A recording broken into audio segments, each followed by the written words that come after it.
I'll get into the horniness in a minute. Jesus. That's the first sentence that's been said on stream. Oh, sorry! Good evening, ladies, gentlemen, and all variations thereof, and welcome back, one and all, to our 46th session of Shadows of Sorcery. Joining us this evening from the far chilly north, Ingvar Svan, as played by Lydia. Your foot's gone to sleep. Which one? One of them's prosthetic. Joining us from even further north, in the frozen wastes of Scotland, the librarian, as played by Zarian. I wish it was fucking frozen right now, it's boiling. Joining us from the middle is Darren Moran, as played by I will Lion. fight you for that. I am not from the Midlands. It's middle-ish. I'm from the north frickin' east! And joining us from remotely from Midlands. the southwest, east? I don't know. East. Southeast, there we go. Prodigious So glad Maximus, we've chosen to offend by... everyone at the same time. as played by Elfie Oakwood. Hello, hello, hello. How do you not know where London is? I don't know where anybody is. You think I took... I don't even have a grade in geography. Jesus Christ, man. I'm quite serious about that. I do not have a geography GCSE. And yet you still probably know more than most Americans. You are a failure of our educational system. Yes! Because even our I know where London system is is. garbage. Not even our educational system, it's like Portugal's online educational system. No, it is the English educational system. Oh, wait, I- no, I that too, was yeah. Under. So yeah. Anyway, who wants to do the recap? Me! Go for it, Elfie. Big owls! Big owls! And that's it! And that's Owls? Before There's a bit more to it. Big owls hit big owls with multiple things. Big owls die. Ship fly through sky. Ship fly through sky. Yes? Prod pass out. Prod pass out. Fair enough. Okay. Summary? Nice. Fair enough. Fair enough. Yes, so last we left off, our intrepid crew of sky pirates, I suppose, fought against a flock of rock owls that had descended upon the peak of the mountain, sensing fresh meat in that cold, snowy environment. They had ripped apart your griffins that you had left on the mountain peak, and then decided to come for you on the vessel. After a extensive battle, you brought down the rock owl matriarch, and her last youngling attempted to escape. After which the librarian struck it from the sky using a lightning bolt. In the chaos and confusion, Visera had attempted, because they are a monk and couldn't reach any of the owls, had attempted to find a way to assist via using the ship's mechanisms. However, through several bad rolls, had actually ended up deploying the ship's flight mechanisms, and you all careened off the mountainside on a half-broken skyship. Wait, this was Dusty's fault the whole time? Yes. Dusty! Well, technically it was my #blame. fault, but it was my fault because I was piloting Dusty at the time.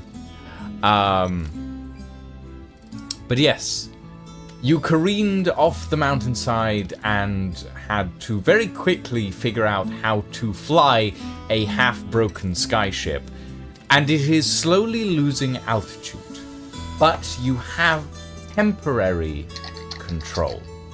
So, let's pick up where we left off, shall we?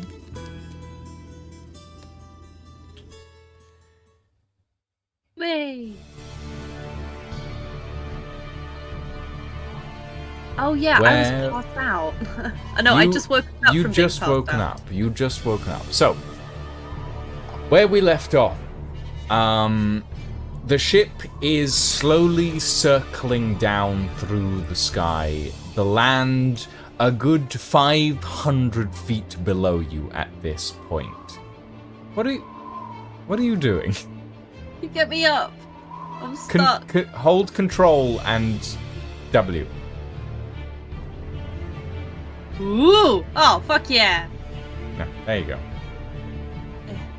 And Is slide there yourself over anything onto the ship. vital I need to be doing to maintain our current course? So your current course is on oh gods, let me hold on, there you go. Got it, I got it, I got it. Don't worry, boss, I got it. Yeah? Thank Okay. you. So your current course is essentially circling down over the plains. You can see below you the lights of a small town on the mountainside. There is wind, there are clouds. It's getting very chilly at this point. It seems like whatever enchantments that this vessel used to have to keep its occupants warm no longer function. You see various small crystals that have been embedded in the masts that just may have once had a faint glow to them, but are just completely inert now.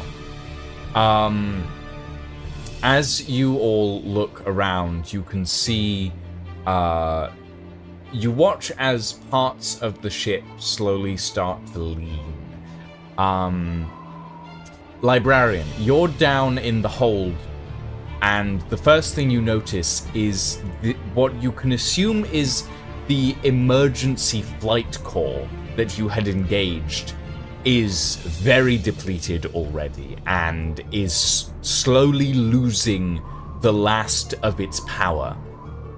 Within maybe 30 seconds to a minute, it's going to lose power completely. What are you guys going to try and do? I'm going to, presuming that there is not like a rope or something I need to be holding in place, I'm going to brace myself against the stairs and start screaming. Because this is not where a dwarf should be. Fair enough. Roll me a performance check. Oh boy. I want to see how good this scream is. Oh no. Yep. Bye, dice. 6. You cling to this set of stairs. You try and scream, but all you can let out is a sort of a little throaty croak. As the ship continues to descend. What are the rest of you doing? Probably standing there vibrating in place trying to keep warm. Okay, so... Could I try and burn a first level spell slot to like inject more magical power into this fucking thing? Yes, what school of spell are you going to use? Ooh. That one. That one, yeah. The one. Yeah? I mean, probably conjuration, right? I'm trying to, like, bring forth something from nothing, like energy, to power this thing. Okay, yeah. Roll me an Arcana check as you use this spell.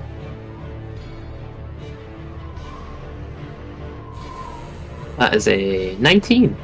19. As you've watched the crystal in the center slowly start to fade, you push this conjuration magic out of your being and into this arcane engine. And as you do so, you watch as the crystal inside begins to ignite brighter and brighter. You also notice, using conjuration magic, that it's not quite compatible. And while it is working, the crystal does begin to crack. You have maybe bought yourself 5 minutes. We're not gonna last much longer in the air here, guys. I noticed! Is there a way we can land it? There's a steering wheel.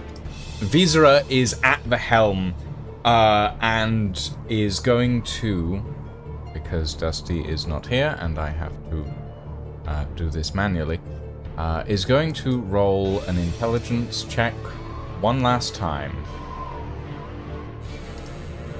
Okay. 14. One last time. Dusty dying. You heard it here 14. first. Visera, looking around, goes, hold on to something, and they're going to turn the wheel hard to the left and push it forward. Stop interrupting my dramatic sequences. They're going to push it forward and turn hard to the left, and you watch as the front of the skyship tips down, and you start careening downwards to the forest below. You can see the mountain town on the edge on the left side of you, and Visera seems to be turning slowly towards that. But you're going to hit the floor before you get anywhere near the town, realistically speaking. What are the rest of you doing? Hanging on for grim death, I guess. Okay. Like you said, this thing is cracking, right? The crystal is slowly cracking, yes. Can I try and fight that with mending?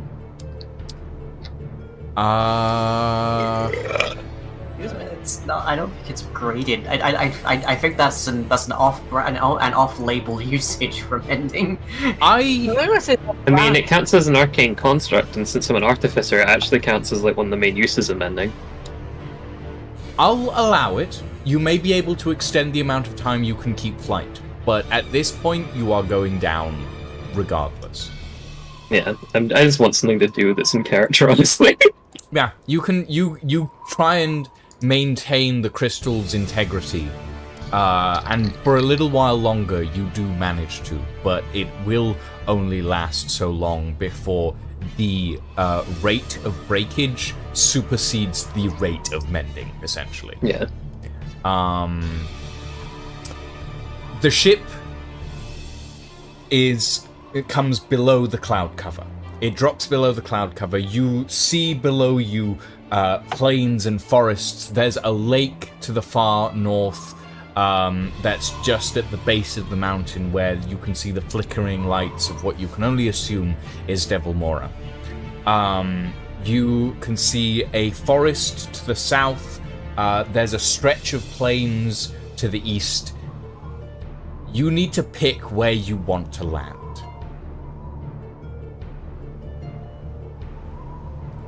The further south you go, the further away you go from Devil Mora. If you go north, you will probably land in a lake. And if you head east, you might land in farmland, but you're not entirely certain. Let's go for the lake. It's already boat-shaped. We're gonna sink if we go in the lake. We're in a. Depends when you land, where you land. We're You're in in- half a boat. Not even the good half. What would be the good half? Okay. Crashing in a lake is gonna be better for us than crashing in a field. At least we have a chance of survival if we crash in a lake. I've got my level 6 swimming. Illusion, what's the climate like here? Is it cold? Cold. We were like, yeah, maybe the lake, not a great idea because of that. Because of, like, the hypothermia. Like, this instantly. is the very base of the Cragstead Mountains, and while it's not frozen, it is snowing. Or it's snow-covered, I should say.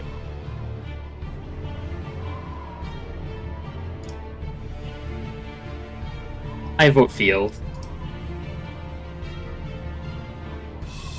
I don't know. Yeah. I vote, thought somewhere flat. I vote field via tree line.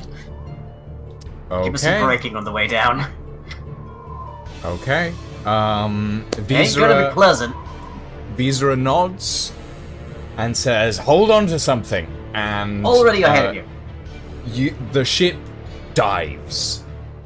You have to cling to the arcane core at this point to keep yourself from sliding out the front of the ship, librarian. And it does interrupt your mending, and you watch as the crystal starts to break even further. As you reach sort of the 100-foot mark from the surface of the earth, Visera starts to pull up. The last bit of mending that you managed keeps the crystal intact long enough to bring the front of the ship up just slightly as the back slams into the ground, and you feel yourselves jolted across. I need everybody to roll a strength saving throw. Oh, I'm so strong. I'm so strong. I'm the strong. Don't you have, like, a saving throw thing, Rod? Yes, if you're in 10 feet of me, you get a +1 to your saving throw. And I think Got a everyone's 9. about 10 feet. I'm not. I got a 15. No, I'm underneath, remember? Let's see. People who are within 10 feet would be Ingvar, and would be Visera. So, okay.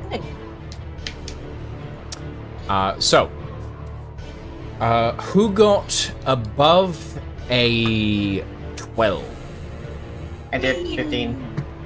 15? 17? Okay, so Visera rolled a 3. I'm And hanging on to Visera. We have established that I am cuddling Visera. What Do are I you give hanging him on the- to if that you're gives holding a on to plus Visera? 1. Okay. Yeah. And Librarian, you rolled a 9, correct? Yep. Okay.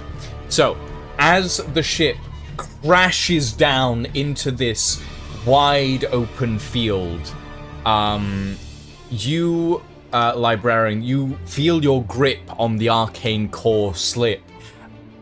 Thankfully, the momentum of the ship is going forward, so you are thrown backwards into the hold of the ship. You are going to take 8 points of bludgeoning damage as you are thrown back through the hold. Visera, as they are holding onto the wheel, and as they slam down, something in the cabling system of the rudder snaps, and the wheel suddenly is pulled loose. Visera suddenly finds themselves reeling back. You are holding onto them, Prod, but the wheel that they're holding flies out of their grip as they're slammed back against the mast. They are also going to take 2 points of bludgeoning down. You all feel the ship crunching its way through this field until eventually it slows to a stop. Everything comes to rest as you feel the once upright ship slowly list to the side and stop as it leans on broken spars and half-damaged mechanics of its left side. You all take a breath.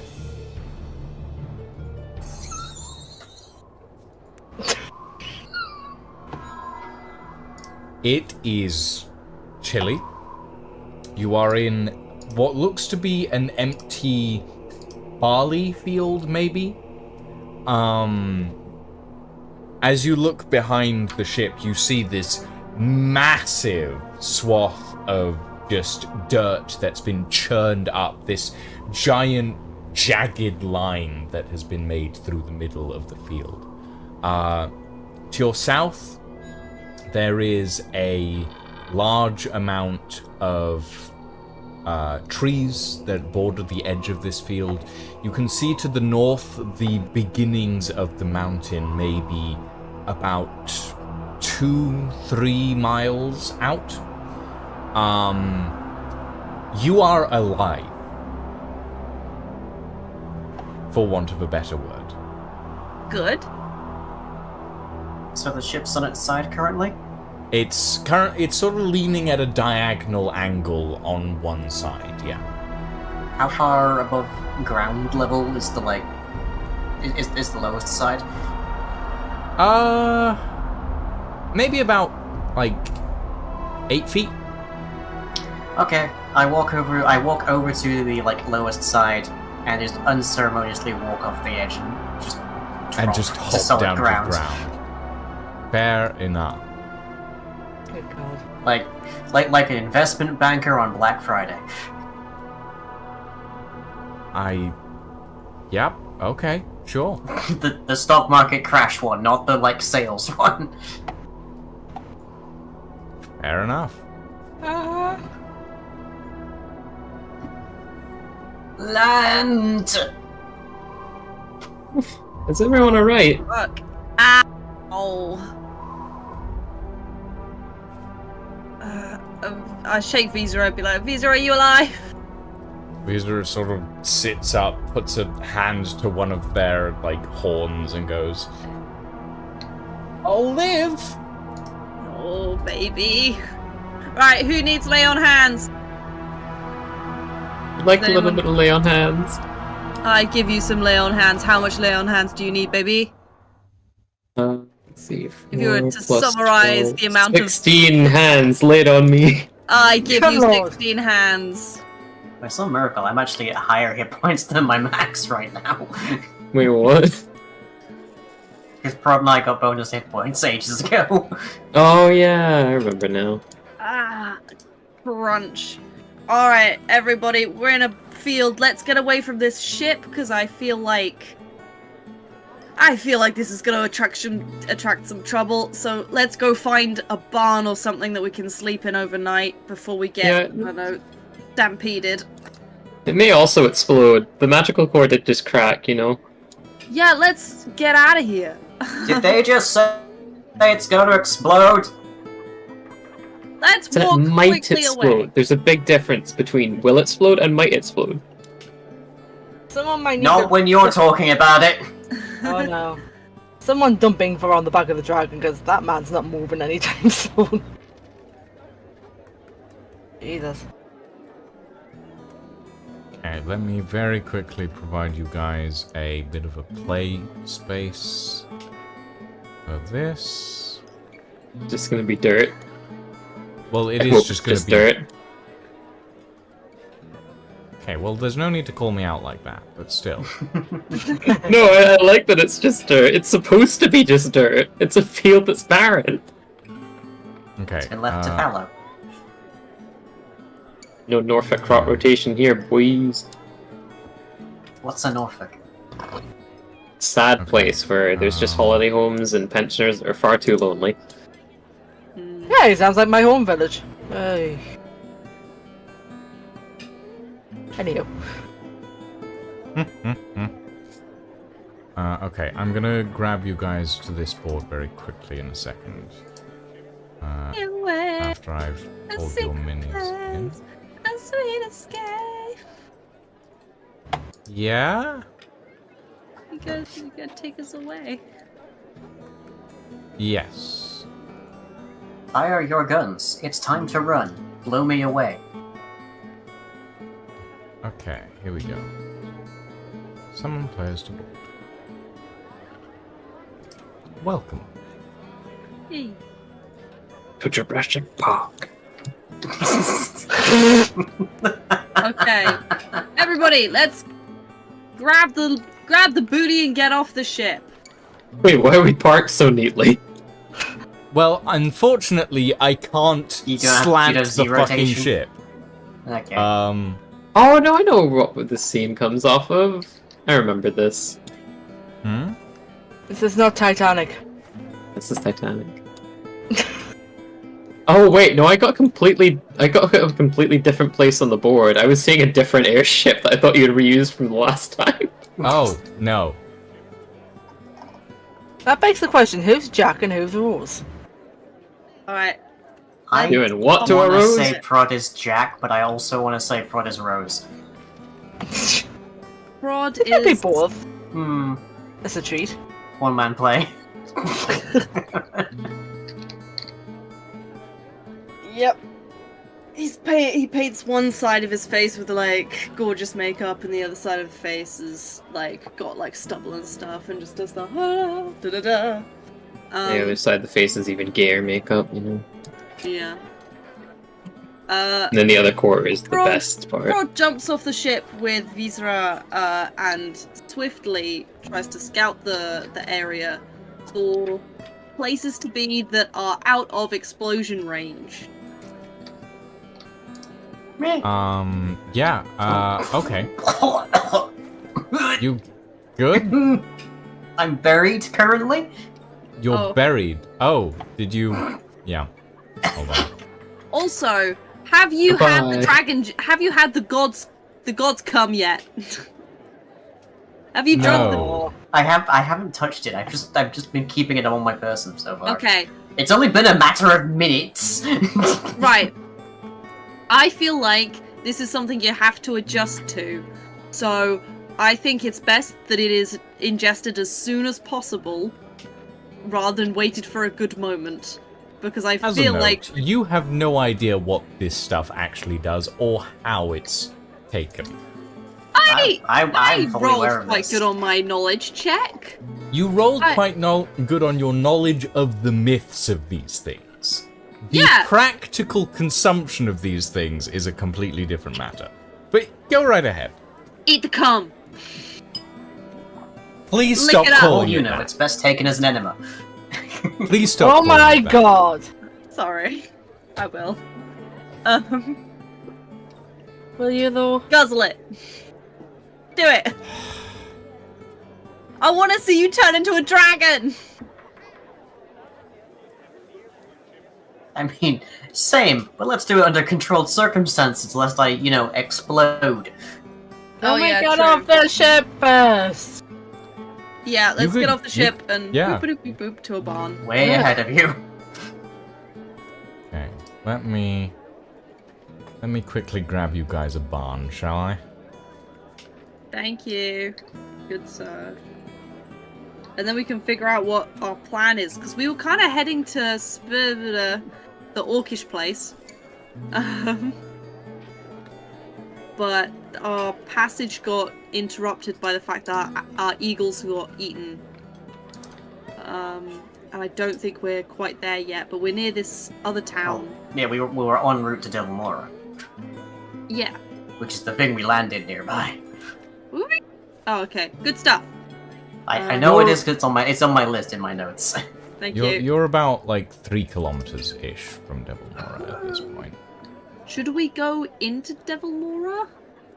We probably want to report to somebody that there's half an airship in their field. So, yeah, we Yeah, probably also that's going to be the closest warm place with shelter. Sort of to the northeast, you do see what looks to be a relatively large building of some sort. A barn of some sort that was constructed by Unknown Smile. Oh, okay. To credit the creator on the workshop. Ah, Well, not on see. the workshop, but like... I thought you were looking up an NPC's name or something. No. I'm crediting the creator. But yes, there's a few small buildings on the edge of the field that look like they might have been used for grain storage or like hay storage, animals, etc., etc. Also, I should point out, be nighttime. Let me fix that very quickly. There we go. Good night. Oh, and now it looks like one of those creepy fields. It Every was field always is creepy when it's dark.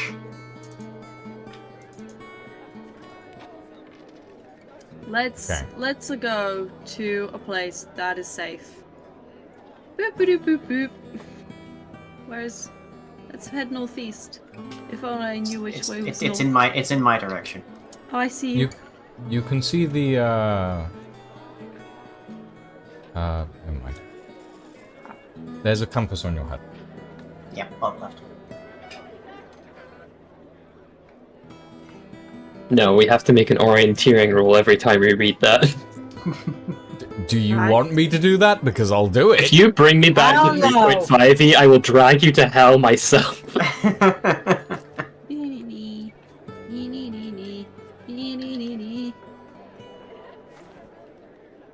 Okay. Oh, we want to climb a wall. Do a climbing roll.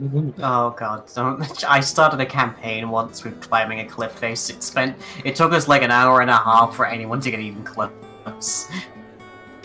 Okay. So yeah, you're essentially in what looks to be someone's hay storage area here. On Barnois. There's a small barn with a bunch of like rolled up barley and packaged hay and crops. It's relatively late at night. You don't see a farmhouse anywhere nearby, but at this point, if you could see it out in the dark, it would probably have had lights on. So if they are out there, they're probably asleep. Hey guys, let's just bunk in here for the night. It sounds like a good idea to me. Nothing bad has ever happened. The From sleeping in a librarian box. says from half a field away. I have absolutely Yeah, don't worry no about it. energy left to disagree. All right, I'll take first watch. Okay. So, you all settle down in various haystacks for the night. The soft-ish hay, a comfort to your battered and bruised bodies. So you're taking first watch, Prod? Aye. Okay, so you sit outside the door to this small barn, and I would like you to roll me a perception check, please. Aye. Where is my passive perception is 10, but if I was to do a perception check, it's a wisdom, so you know how wise I am. 19. Fuck yeah. 90, not bad. I'm looking. I'm spying with my eyes. The first 2 or so hours of this time period go by mostly uneventfully. You see a few skittering creatures here and there, but they're mostly like little field mice and the occasional uncaring snake that feasts on the occasional terrified field mouse.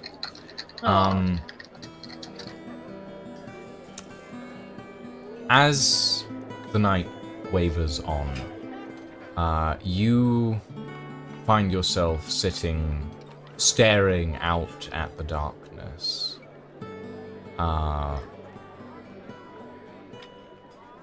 Talking to no one in particular. But occasionally, the shadow that sits beside you answers.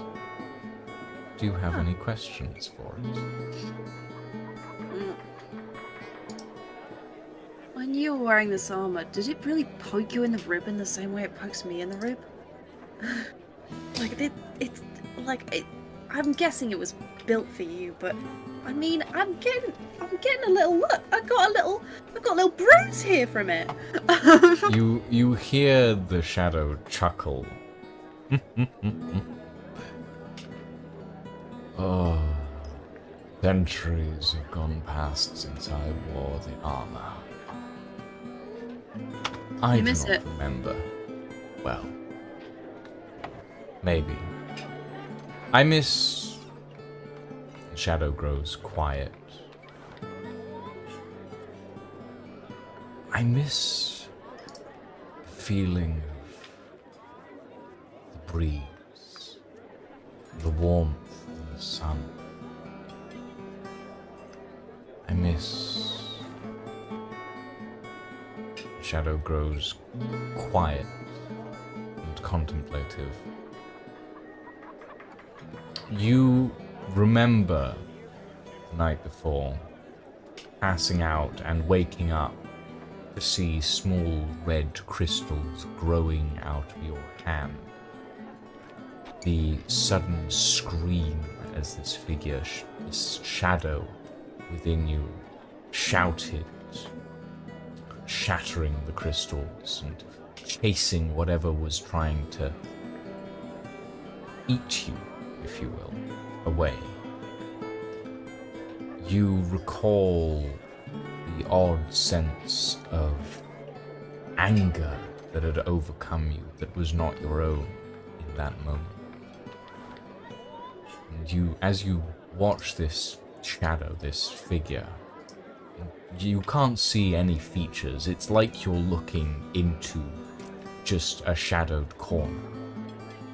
But you know that they're there, and you can feel their strange existence as intricately linked to your own self as you are to the world around you. 2 hours pass, and Visera walks out and taps you on the elbow. Says, I'll take over. Okay, baby. Get some rest. Okay. And I don't know what they don't have hair, so I kind of like. Do they have hair? What are they? They're a kobold. They have horns. Okay. Oh, a little rub on the head. And go to sleep. Give my 2 hours pass without incident. Who wants to take the next watch? I can take the next watch. Okay. So you get up. Visera sort of walks over to a hay pile and just kind of collapses. Librarian, roll me a perception check, please. 19. 19. Okay. So you sit outside and watch. And there's nothing really going on. It's mostly field mice. You see the occasional owl fly past. Flinch a little. You watch the night sky. And it looks familiar, but different. And this is the first time you've really gotten to stare out into the night and think. What do you think about in this time?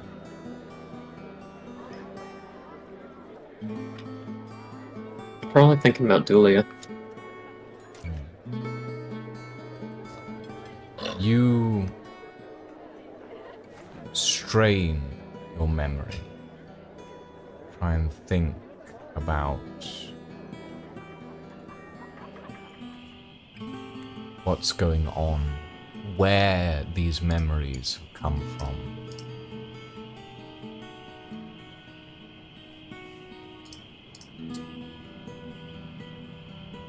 With reflection and time, all things mend. You know this. But these memories feel like they've been locked away.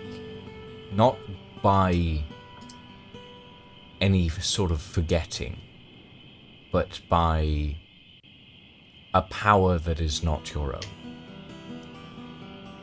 And as you try to reach for them, you feel something that is not you push back.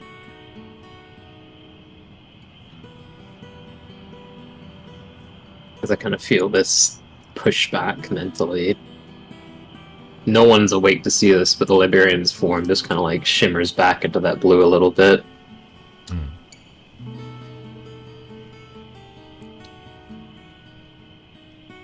It's a very strange feeling. As if something is trying to shape you into something that you are not. Or that you might have been once, but you can't go back to that without losing something of yourself, essentially. 2 hours pass, and who takes next watch? Thing forward. Okay. I'll take the last watch. Oh. You both take the last watch. Oh.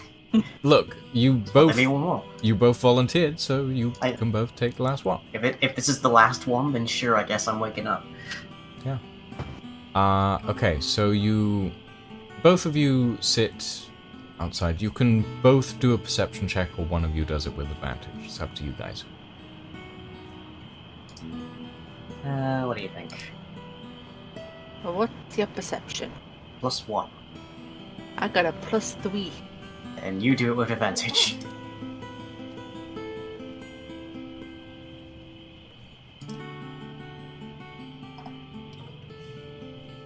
Yeah? I think you might have gone to the ocean. I'm just sitting on top of the tiles. Well, the advantage is 15 plus 3, so that's 80. Okay. Alright. So, you spend the evening, shall we say, taking a look at little mice as they run through the field. You watch as one of them actually hops towards you, Darren. This strange little creature with a little snout, big old whiskers, big, large, bulging eyes, and 6 legs. The hell are you? It looks very odd. It's furry. It has this long, sort of bushy, brush-like tail. It sort of sniffs at your boot at one point during the evening. And it looks like it's interested in seeing what you would be willing to offer it, perhaps?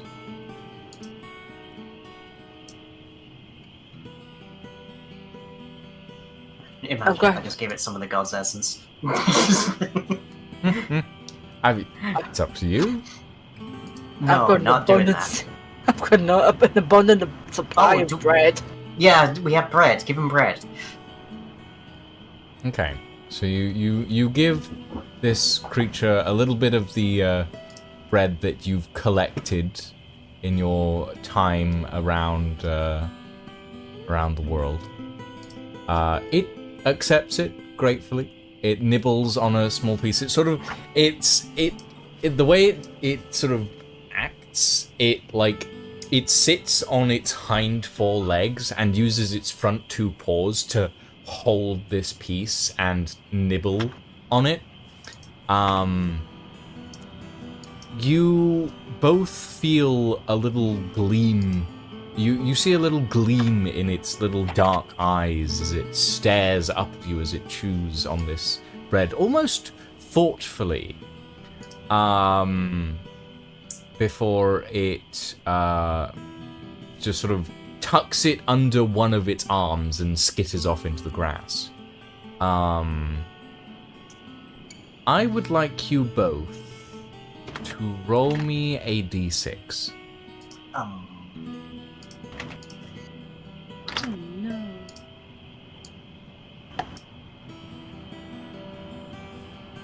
One.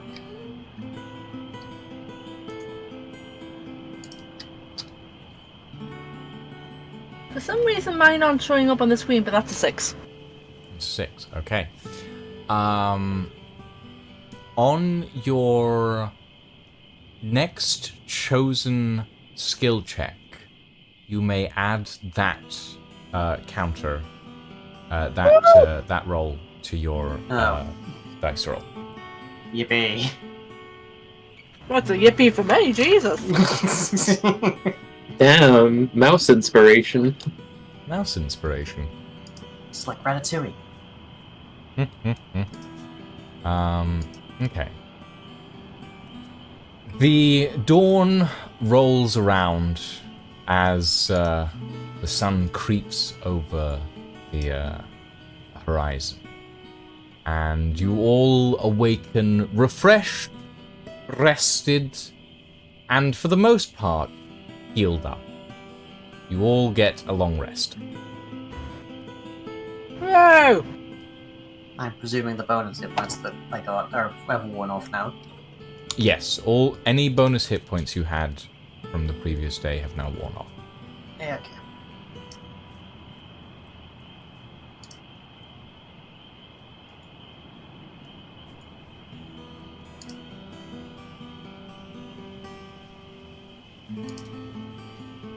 Okay. You awaken on this fresh morning, and you see a world, for the most part, fresh and new, and unknowing of the hardships that you have gone through these past few days. As you walk out of the barn, you do actually see a large farmhouse at the other end of the field that looks to be somewhat active, as you see people sort of running around and pointing out at the giant skyship that has crash landed into the field. Yeah. Whoopsie. Well, at least it hasn't exploded. Um, We should probably tell them it might do that. yeah. I see that. So, what do you all want to do? Perhaps wander towards the farmhouse, to explain why there's a giant airship in the middle of the field. Okay. Somebody roll me a d4. Not it. Not it. I'll do it. I've had some. Alright. Oh, for fuck's sake. 3! 3. Okie dokie. Okay, so you all head out of the farmhouse and wander towards the You all head out of the barn and wander your way towards the farmhouse. I'm It's gonna stop to tell the people that maybe this is a dangerous thing to be stood there first. there isn't anyone at the skyship at the moment. It's like people have been steering clear of it for good reasons. When a skyship crashes, people tend to like steer clear of whatever caused it to crash, you know. That'll be us then. But there is a group of people out around the farmhouse, sort of around the back of the farmhouse, pointing out at the ship. And as you all approach, they sort of turn and speak to you, or sort of wave to you as you walk over, essentially. Morning. Sort of a gruff-looking man with a long beard, human, sort of turns towards you and goes, "Good morning, strangers. Do you know anything about that?" And he points out to the big old skyship that sits in the That's the back half of a skyship, I think. well, Yeah, yes, I know that, but well, it wasn't there yesterday, is what I mean. I suspect not. Skyships are usually mobile things. You didn't plant any skyship seeds, did you? Guys, for God's sake. A lot of you. That's Sorry, quite the would you- sense of I'm humor presuming- you've got there, young man.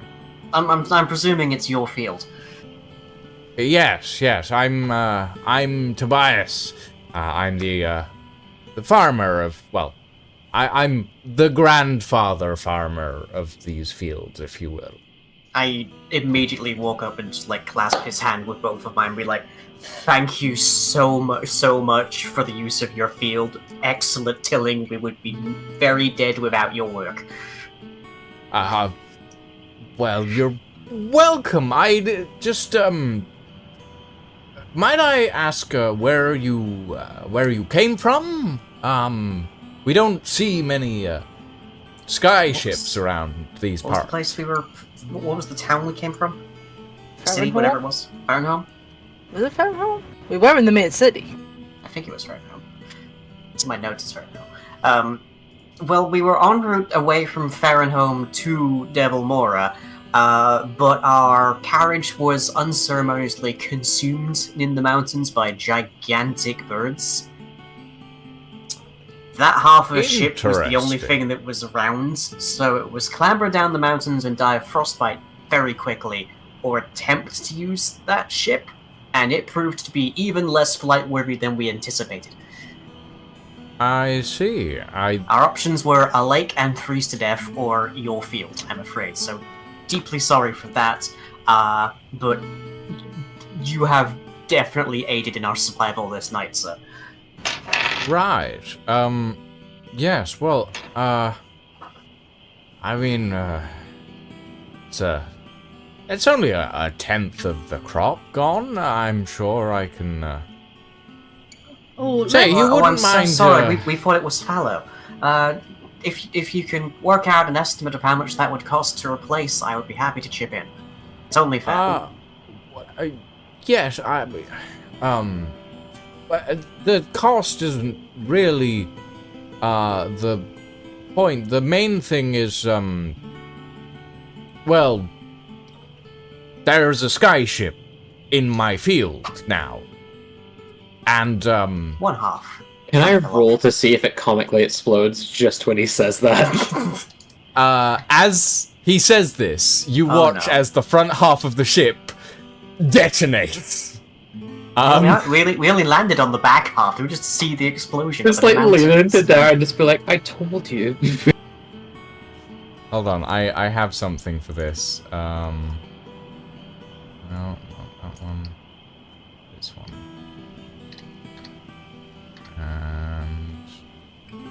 please. Boop.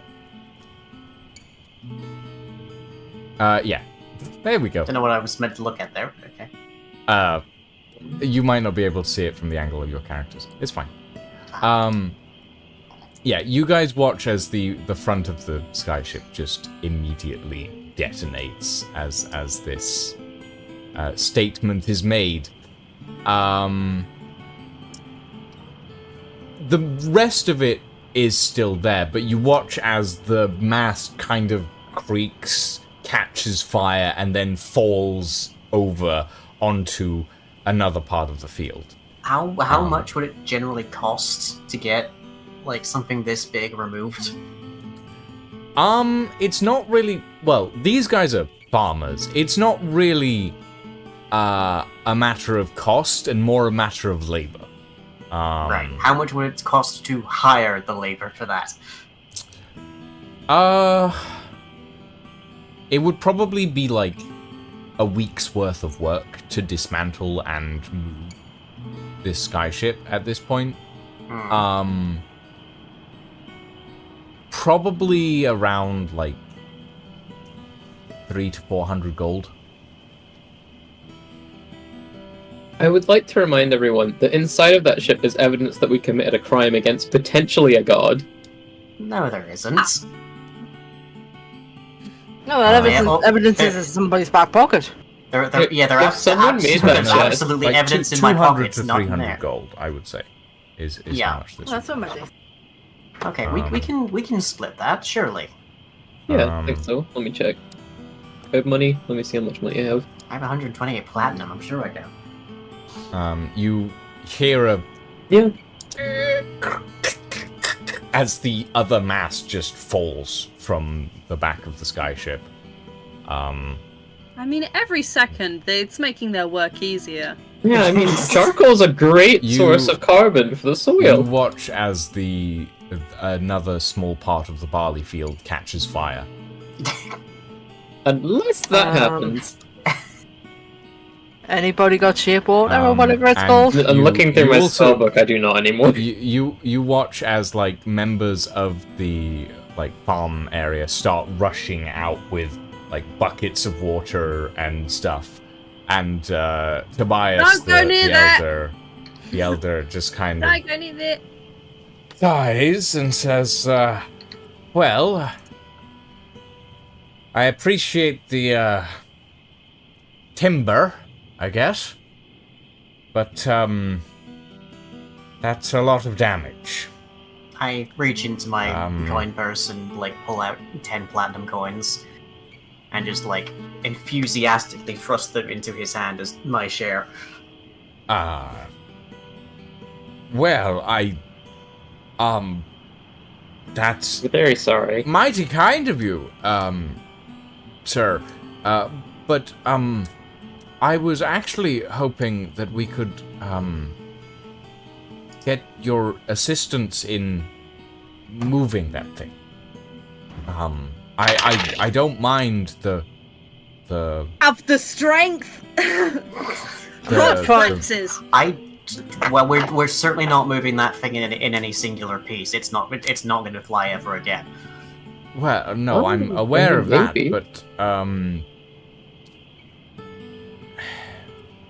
a little bit of assistance just to get part of it out of, as he says this, you hear another explosion as a secondary magical core detonates in the back. Oh dear.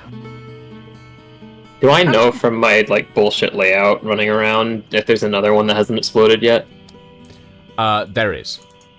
Can I go take care of that real quick before another fire breaks out? Sure. I Sure. don't really you- have anything that's useful in regards to like dismantling a skyship and moving it. It's not really. I could summon my big boy. field. You can use my abs. We can definitely Yeah, put with the you power down, of abs and big boy, we could do it. Yeah.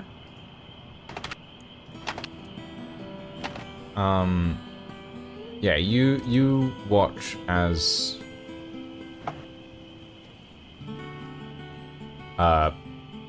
sort of half the skyship kind of creaks and falls over as, like, parts of it start to slowly dismantle themselves from each other. You want to go and take care of the third arcane engine, right? Yeah. Librarian? Okay. Just like shut it down before it explodes. Touch it! Don't touch it! I know what I'm doing. Well, in the meantime, I'm sure Ingvar and Prod could help shift some of the wood. Let me just lug in some of the wood. Okay. So yeah. So it. Let's start with you, librarian.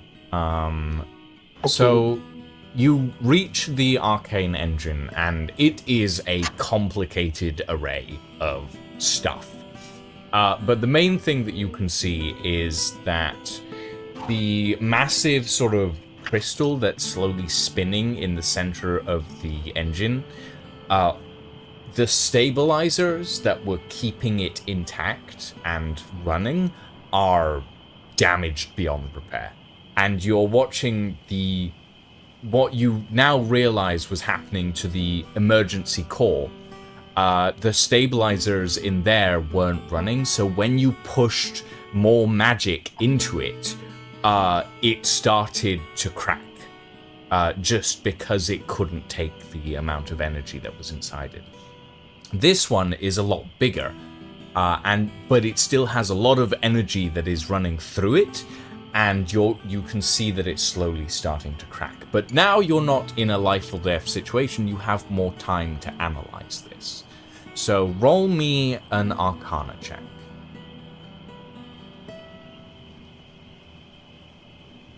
23. 23, okay. So you take a look at this entire thing, and while the stabilization systems, the stabilization matrix for this entire thing is very damaged, you do figure out a way to slowly drain the charge out of this crystal to prevent it from becoming explosive.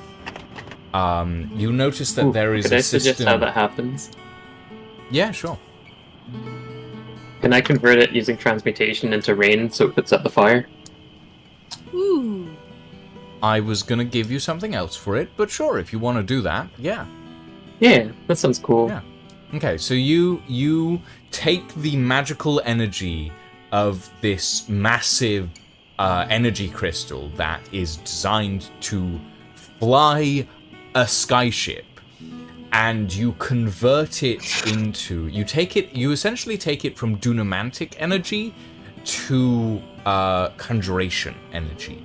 You run this conversion through magic, and it's definitely not a lossless conversion, but you manage it enough that you create rain clouds that cover the entire field and start to douse all the fires around.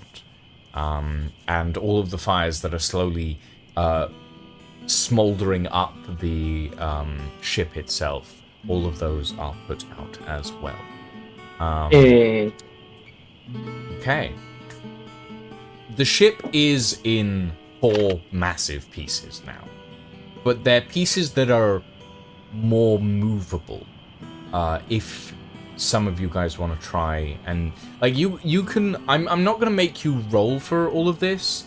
I'll make you roll twice for this, but essentially, how you roll will depend on how long this takes for you. So if you want to try it, if you want to just pay your way and leave, you can.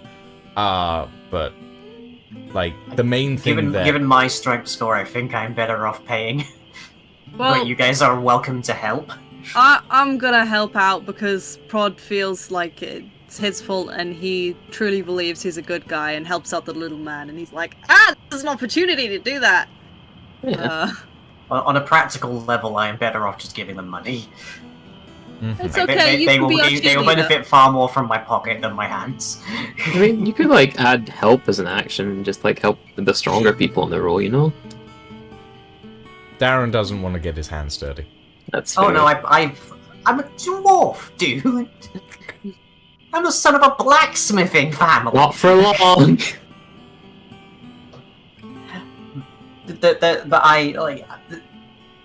I'm not strong enough to move giant pieces of an airship. Okay. I can organize. I can like manage, supervise. What we're that's gonna it. do is we're gonna do 2 strength checks. Now, you can either do you can do. Okay. You can do both of them at advantage if the entire party helps. Okay, that's enough reason for me to help, I guess. Who wants to roll the strength check? Your modifiers do count. There are 2 100 people. times per odd. There are 2 people who Okay. have really high strength scores here. So Right, yeah, Ingvar. How high is your strength? How high is your strength score, Lydia? Well, I'm at 18. I am at... What's my strength? What is my strength? I'm also at 18. So do we want to do one each? See how it goes? Could do. One each at an advantage? Okay. That'll be a 19. Okay. And yes, 17, that and plus 4, that's 21. 21. Nice. Okay. So, the first part of the afternoon goes relatively slowly. You're all having to, like, pry apart pieces of this ship. You actually have multiple farmhands helping you with this situation. And, like, various other, like, various members of your party are helping in their own way. If you guys want to expand on how you help to pull apart this ship, you can. I hit it with my saw, and then I pull it, and then I smash it over my head occasionally, because that's... Prod just wants to flex. Oh yeah. Uh-huh. Ingvar? Ingvar's probably a little bit more methodical about it and uses his brain to Dragon powers. bring, his knowledge to His dismantle knowledge the of ship. engineering to Yeah. dismantle Yeah. the ship. Okay. What about you, Darren? How do you help with this? Finding parts that we can crack into smaller chunks, I guess. Okay. If there's one thing rogues know well, it's how to find a weak point. Mm-hmm. Oh my. And you, librarian? I'm gonna like channel like a minor version of my fucking magnify gravity thing, but in the opposite direction to make things kind of lighter. Okay. Yeah. Okay. Fair enough. So you're essentially aiding by manipulating the gravity of the pieces. Fair enough. Yeah. Okay. Yeah. So you guys slowly, over the course of an afternoon, start disassembling and pulling the pieces apart. Eventually, all that's left is a very large, like, long crater in the field, and some cinched plants, as, like, you slowly pull everything out to the side of the field. After an afternoon's worth of work, Tobias sort of says, well, I'm very thankful for your assistance in this matter. It's Once not the something we could. once the wood is out of the way, I'll start using mold earth to retill the soil back into shape. Okay. Sort of, Father Tobias, Elder Tobias sort of looks at you all and goes, I'm very thankful. I know you probably didn't have to do this, but well, money comes and goes, but good help is hard to find, you know? If you'd like, we can, at this point it's like mid-afternoon. He says, if you'd like, you can stay for a meal and be on your way to wherever you were going in the morning, or we can pack some rations for you if you prefer. I'm not a man who needs much, and we have everything we need here. So if you need anything, we're happy to as it trade. happens, we were in pursuit of a person by the name of Degra Malavicta. We were told they were here. Degra Malav. Not a name I'm familiar with, I'm afraid, my friend. Are you sure? Here? Sorry, I might be misreading my notes here a little bit. It's either Degra Malavicta or Olgar Amfin. Are you here? Here? I mean, we're a tiny farm on the edge of nowhere. It takes us 3 days to get to the nearest town on a good day. You sure? Sorry, not Malavicta. Olgar Amfin, perhaps. Doesn't ring a bell, my friend. We're just simple farmers, I'm afraid. If you're I looking was for told We're a something bit Possibly outside of Devil the city there, and I don't think they'll know much about the larger places, right? Well, I was As a told note, specifically to find the this guy person in you're Devil, looking the for town is of in Devilmora. Devilmora. Devilmora is like 3 miles away. That's walking distance for people who aren't me. Actually, yeah, that's I think we're true. gonna go on How is a little that 3 break. hours away? Or 3 days away? That's So like an hour's donkey. walk tops. okay, so I should point out 3 miles away as the crow flies, right? But also halfway up a mountain. It's still not that bad. Like, as in like getting The there. mountain has to get food from somewhere. They can't be farming up there. Okay. Perhaps I over. Questioning your geography It's about a skills day's again. travel. It's about a day's travel. That's a bit better, yeah. Yeah. I But would say that's for accurate these for a people, mountain. it would be about a day's travel, going like through all the main routes and like not cutting any corners and stuff. It's like it is 3 miles as the crow flies, but like that's not taking into consideration all the like wrap round like roads that you have to take to actually get up the face of the mountain and everything.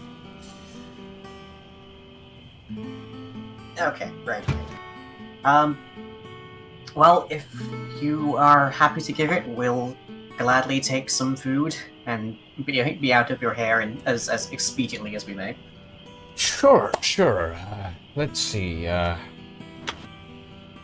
Let's see what we have. And he sort of he rummages through some cupboards, pulls out a few different bits and pieces, puts together a small knapsack for you guys, and it's a consistent mainly of like rations, bread, cheese, a few like cured meats. Nothing major, but enough to last you for like a few days essentially.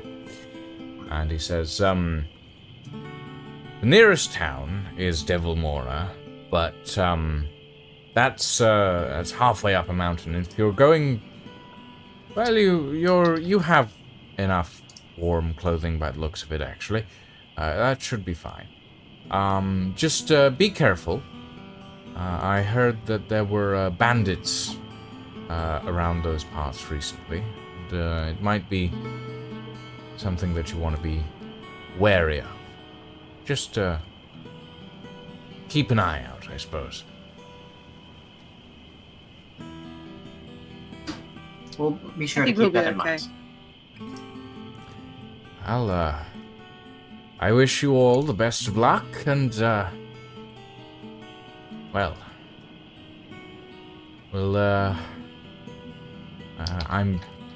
I don't know when I'll see you next, but I'm sure it'll be sometime in the future. Yes. I should probably get back to, getting those fields tilled again. Sorry about that, After friend. all. It's not every day an airship crashes on your lawn. You're always, it's always an interesting thing to occur. I don't. It's a real fun icebreaker, you know? Bless you. Excuse me. Sure. Yes. Something. Or I guess field flower. You're Your comedy needs some work, friend. I was reading so many stand-up books, but I understand criticism is taken. Yes, well, I wish you the best of luck, and, do try to, I suppose, stay out of, airships? I suppose? Gladly. I Yes, don't think sir. I'll set foot on one for the rest of my days. You think that would be an easy ask, yet we still sometimes just find ourselves on them somehow. Mm. Every time something bad has happened. It's not completely true. Kazuma got, like, cool powers on that, didn't he? Okay, something bad has happened to me specifically. Is that better for you? Okay, that's a bit better, yeah.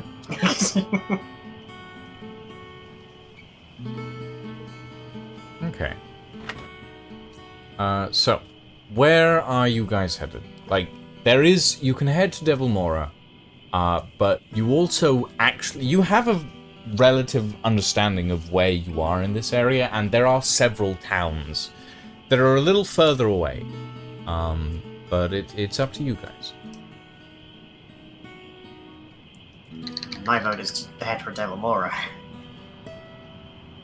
I think we probably should, yeah. Yeah, Mhm. let's go. Okay. Okay, let's go. So you head off into the evening, or into the afternoon, as it were. Somebody roll me a survival check.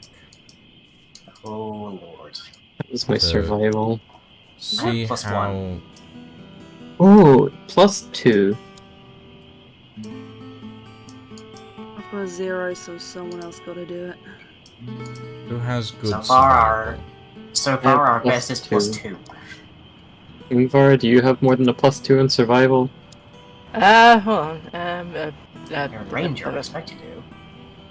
Survival. I've got a +3. Okay, Okay, you you're do. our leader then. That +3.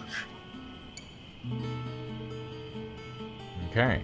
Ingvar, roll me a survival check. If someone wants to help, they can do it with advantage. I'll help, I guess. What I little hold more the have map. the error? I'm the Hold on, GPS. I'll glowing just hold- person I'll with the hold scroll. the torch or something. Yeah. Okay. That's like 11. With advantage? Yep. Oh no. Oof. Okay. It takes you a little bit of time to find the right path. You do eventually. But by the time you are on the track to Devil Mora, it is coming on early evening. And when you reach the sort of base of the mountain, it is now sort of like nighttime-ish, sort of slowly descending on you guys. Who am I missing here? Where's Ingvar gone? Oh no, there's Ingvar. Where's Darren gone? Oh, there. I see. Yeah, I was at the front talking to the guy. Yep, you were not talking to the guy, you were behind the guy. Okay. Let's fly you guys over. You guys managed to get to essentially the bottom of the mountain pass. And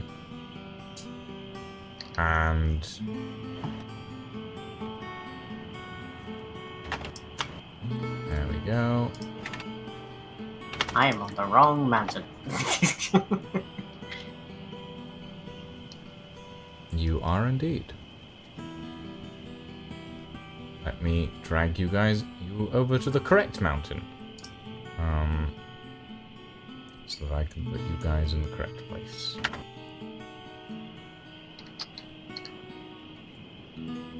Okay. So, You sort of arrive at the bottom of the mountain pass, and it's probably a good, like, 3 to 4 hours walk, but it is also very late at night at this point when you manage to get to this area. You can either take a break, or you can carry on in the night across a relatively, by the looks of it, not very well lit path.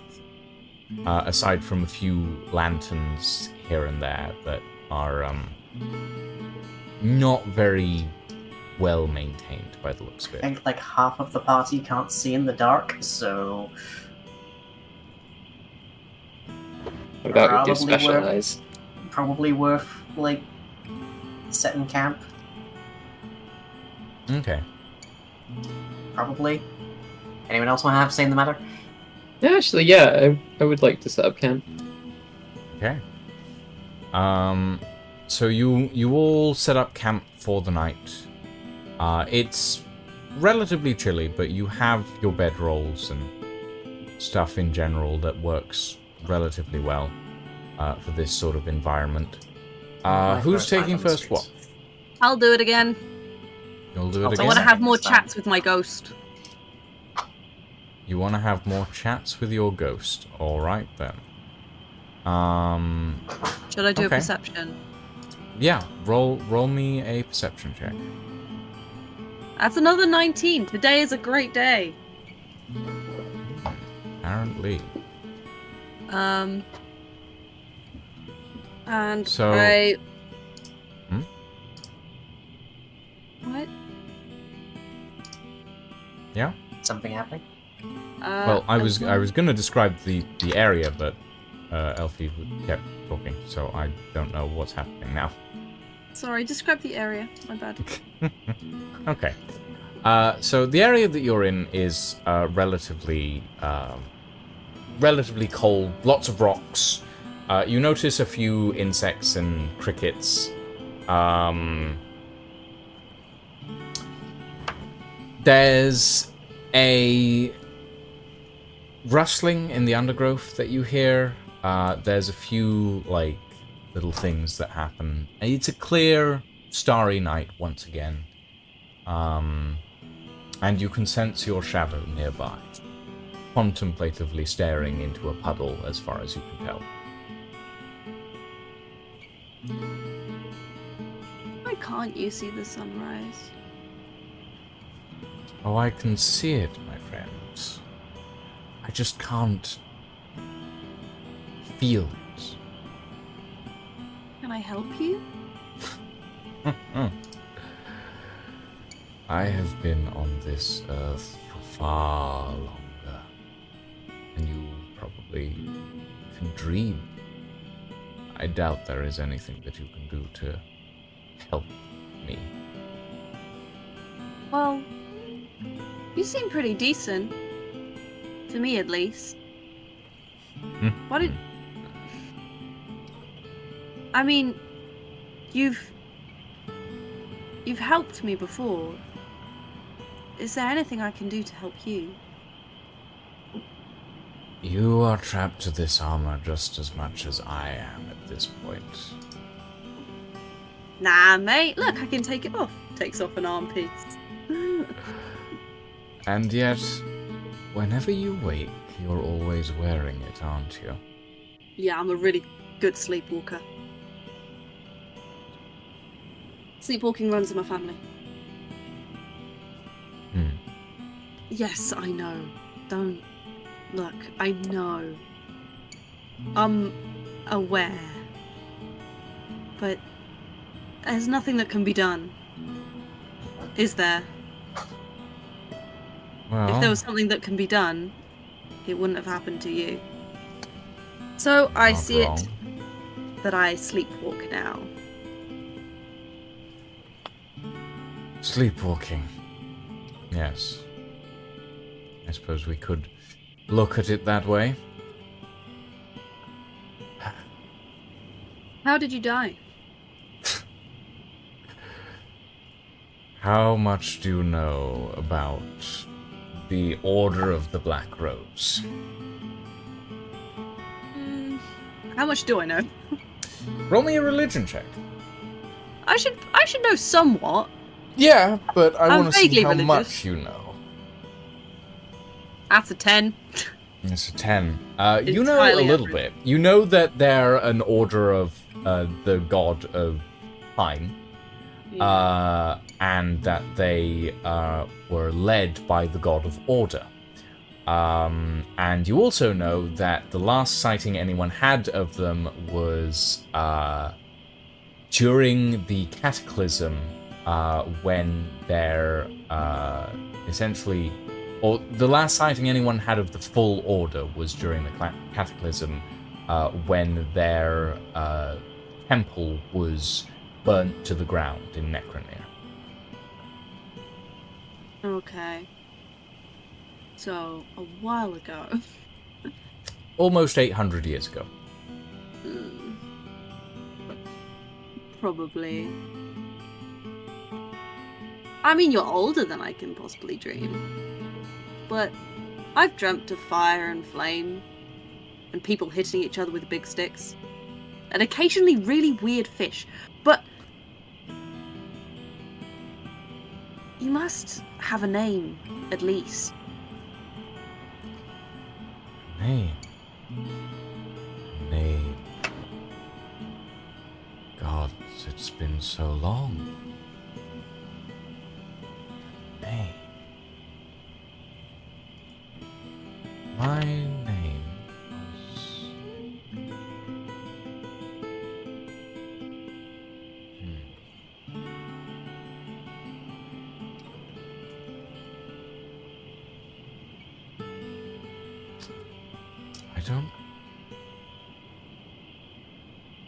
I don't recall. I was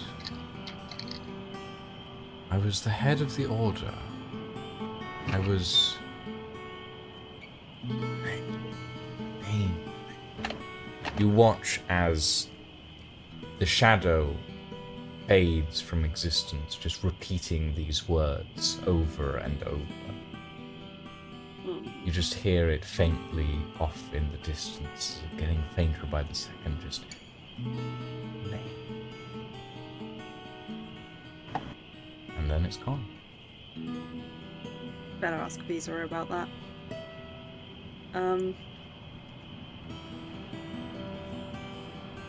He sort of just goes, well, and settles down for the rest of the shift. Okay. Who wants to take the next watch? I will. Okay. Darren gets up at one point and taps you on the elbow.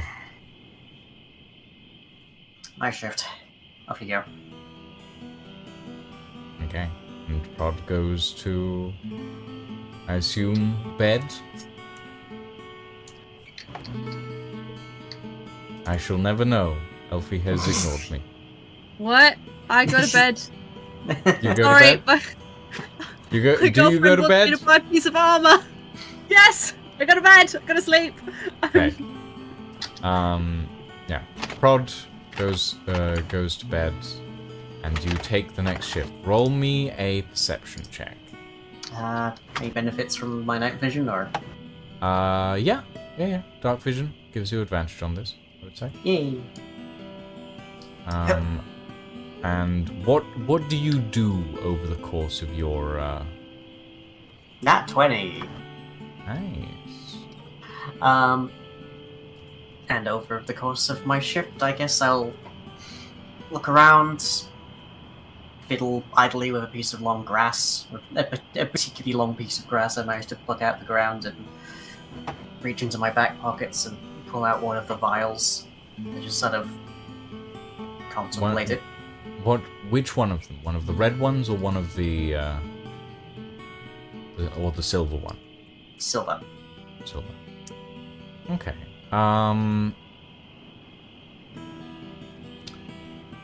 Roll me a... I mean, you want to learn more about these vials, right? Correct. Okay, roll me an Arcana check. Or Arcana or religion? Well, it's +5 on both, so I'll go with Arcana, I guess. Okay. Yep. Any day now. There we go, 14. 14. Okay. You turn this small, like, crystal vial over in your hands, and you notice, as you're sort of analyzing it, that there are inscriptions in the crystal, like images that have been slowly, not even like inscribed, because inscription leaves like scratches and marks, and it leaves tool marks. This looks like it just was like as if the crystal grew with these inscriptions on them, essentially. And you see, sort of, as you look at these inscriptions, you see a visage of the goddess Tenna, who is recognizable. You see her, this sort of, this woman wearing essentially a blindfold,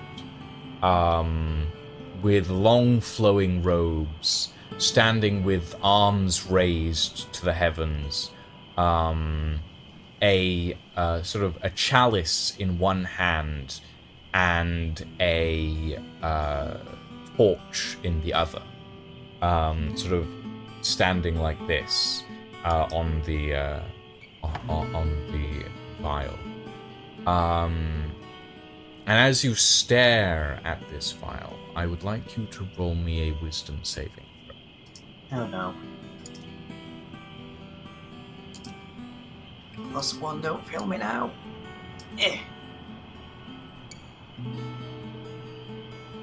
12.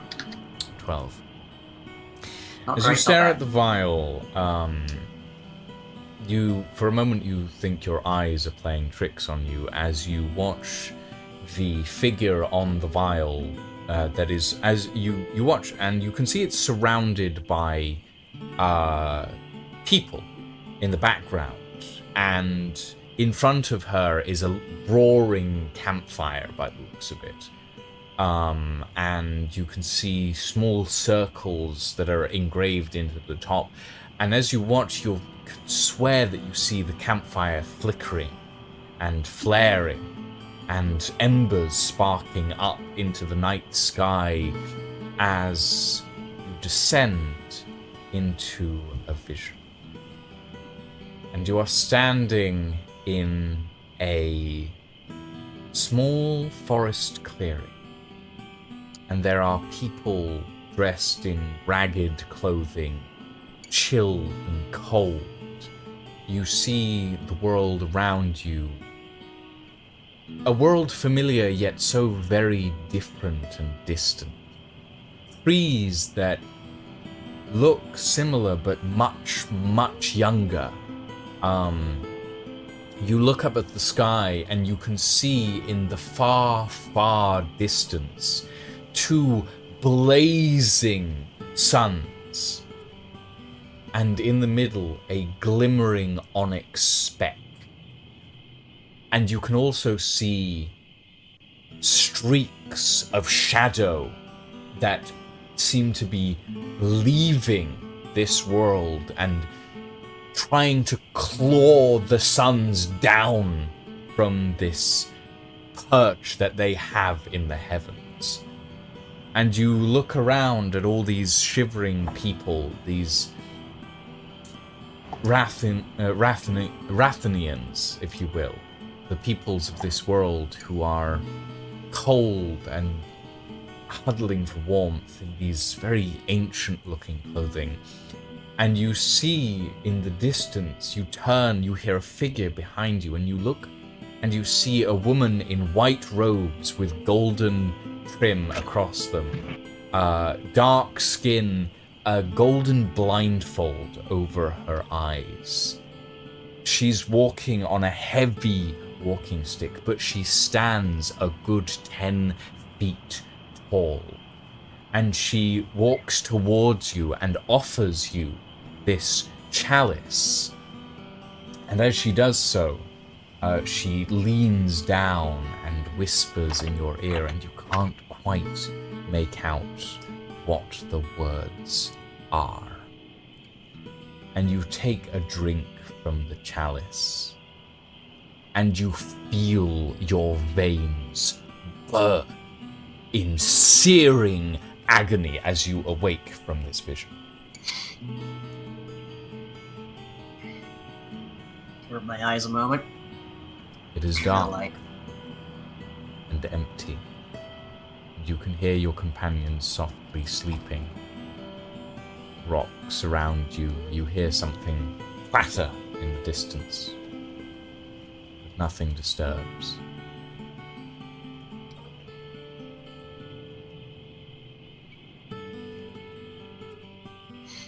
trick of the light. Just a trick of the light. It has to be. Okay, The who file takes next away now. watch?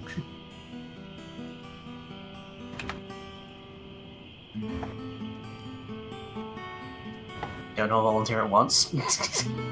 I can take that watch. Okay.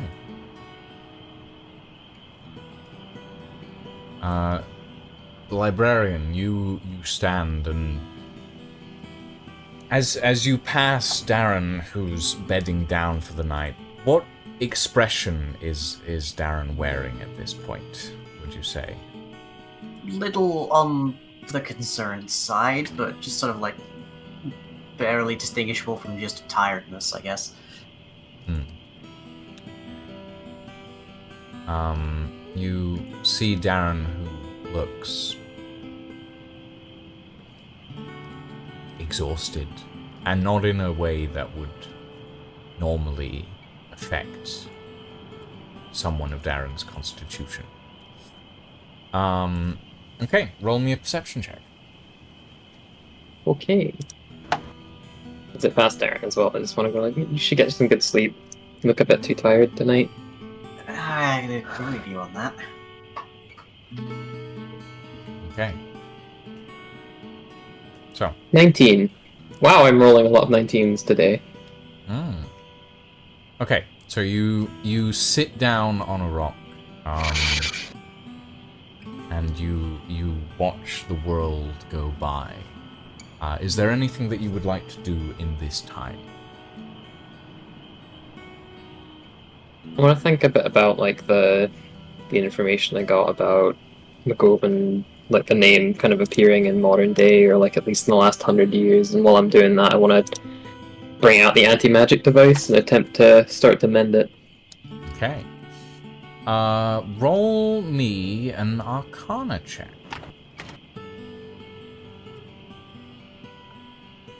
Can I use Tinker's tools instead?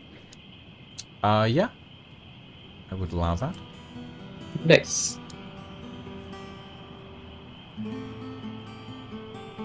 Wow! That's a critical failure, so a 9.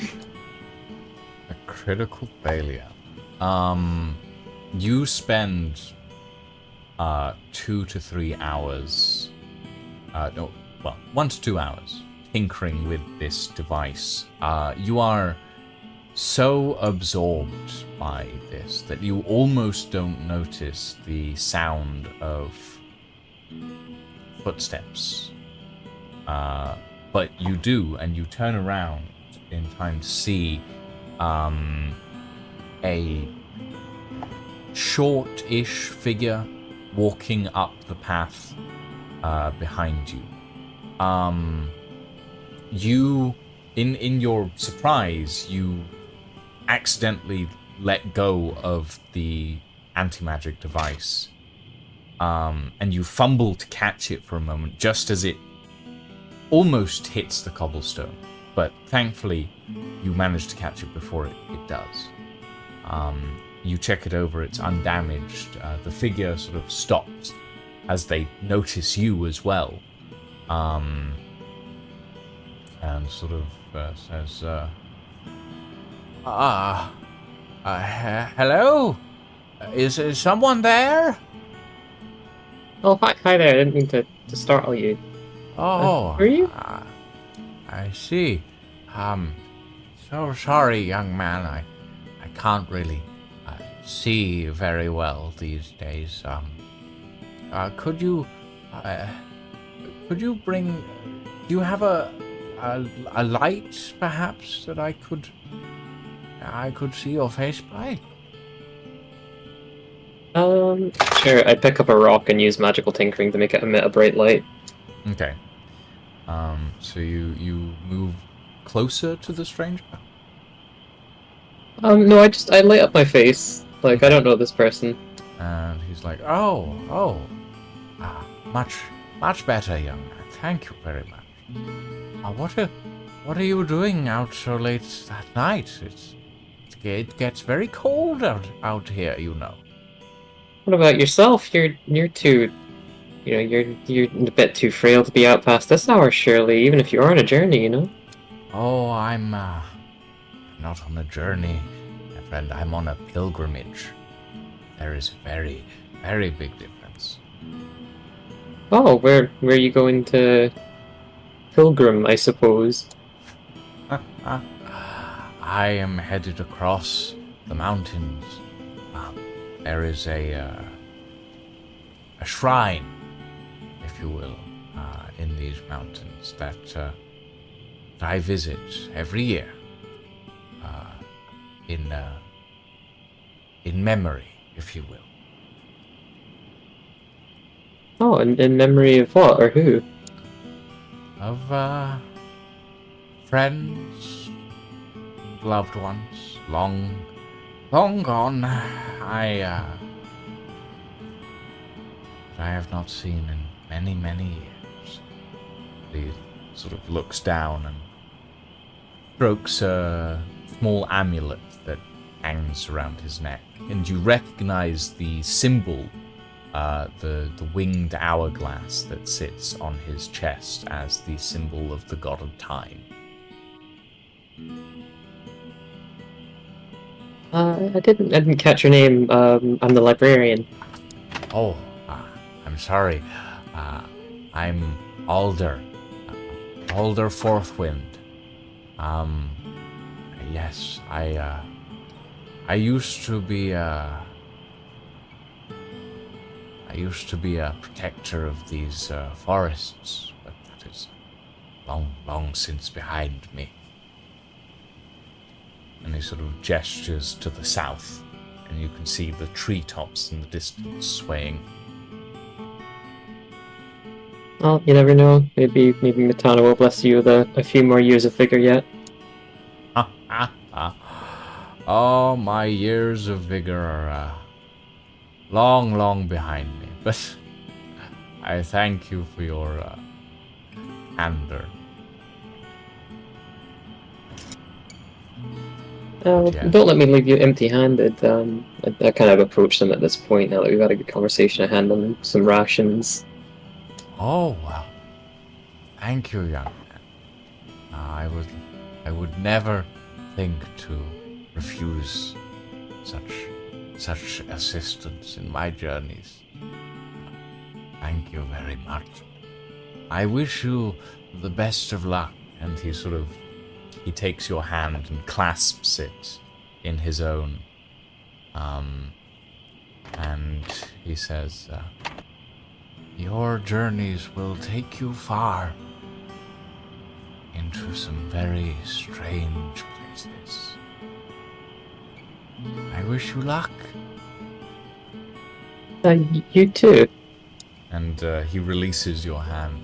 He walks past you, follows on up the hill until he fades from view around the corner.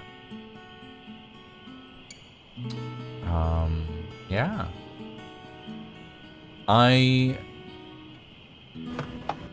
As you sort of go back to tinkering with the anti-magic ball, you notice that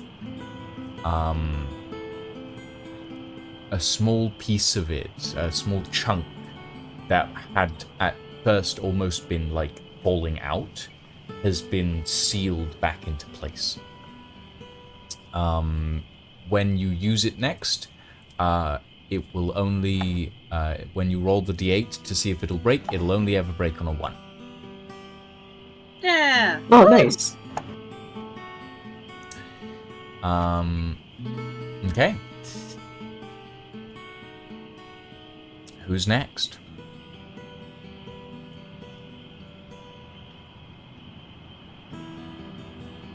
Make Visa do it. Okay. I mean, yeah, that is an option. So Visera wakes up and sort of hugs on your sleeve, librarian, and says, might want to get some sleep, huh? I'll take Oh, over yeah. for a bit. Watch out, there's a lot of travelers tonight, apparently. Oh, really? Interesting. And they sit down and get ready to take their walk. It passes uneventfully. And you all awaken the next morning as the sun's rays break through the light of dawn. You are all refreshed and ready to go. Do you continue on into Devilmora? Or do you want to do something before you head out, if you will? We will do something before, and that thing is take a bio break. Okay. Yes, please. Yeah, let's take a quick 5-minute break, everybody, and we'll be back in about 5 minutes. Solid. Yippee.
Okay. We are back, everybody. We are back. And we are back with our intrepid party of adventurers as they proceed up.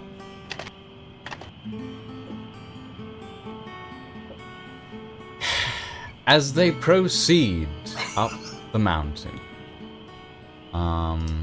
Okay. So you're heading into... The party heads up the rocky pathway that is the method of transit to get to Devilmora, and the first thing that you guys can tell is that getting a cart or anything like that up this path would be basically impossible. It is thin, it is rickety, there are rocks occasionally falling all the time. Eventually you kind of have to admit that for the farmers to get here with any form of supplies would take a while. Good thing we don't have Horus anymore. Well, yep, no donkey. Now you've just got a dragon that can pop in and out of existence occasionally. Same difference. Speaking of which, is Kazuma with you guys at the moment? Ingvar? I mean, he hasn't been desummoned, so I assume he's still with us. Okay, just making sure. So you forge ahead with Ingvar leading the charge until God. eventually you come to see the the first sort of buildings of Devilmora just around the bend. It's not a large town. There's maybe 10 buildings in total. But eventually you start to make out the sort of early morning rises, and the first building that you reach in town seems to be some sort of blacksmith. And I shall move you all up there if you would like.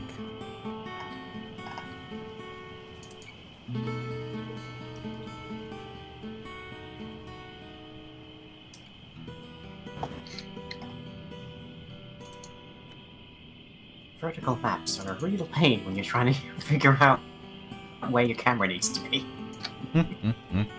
Just saying there, Mr. DM. Yeah, well, Deal with it. deal with it. The constant threat of the ocean below us. Yep. Why are so many of this settings like townships built at the ends of roadways that are 10 feet across and have a plummet to the abyss on either side? When Tailspire devs implement the terrain systems that they plan to use, I will use them. Until then, you will have to deal with roads and half-built terrain. Devoid. They're planning on implementing foam-style terrain, essentially. So like foam sculpting terrain. So that is the intention, but it is not here yet. Okay, so you arrive at Devilmora, and it is not a big town. There are very few people out and about, and it is very chilly. The first sort of area that you get to is a sort of blacksmith's hut. And you look around and you can see a relatively like well-built man standing at the furnace out the back, with a hammer working over a piece of metal. And you can head into the town further, or you can talk to this person, or you can try and talk to this person as well, if you would like. It is up to you.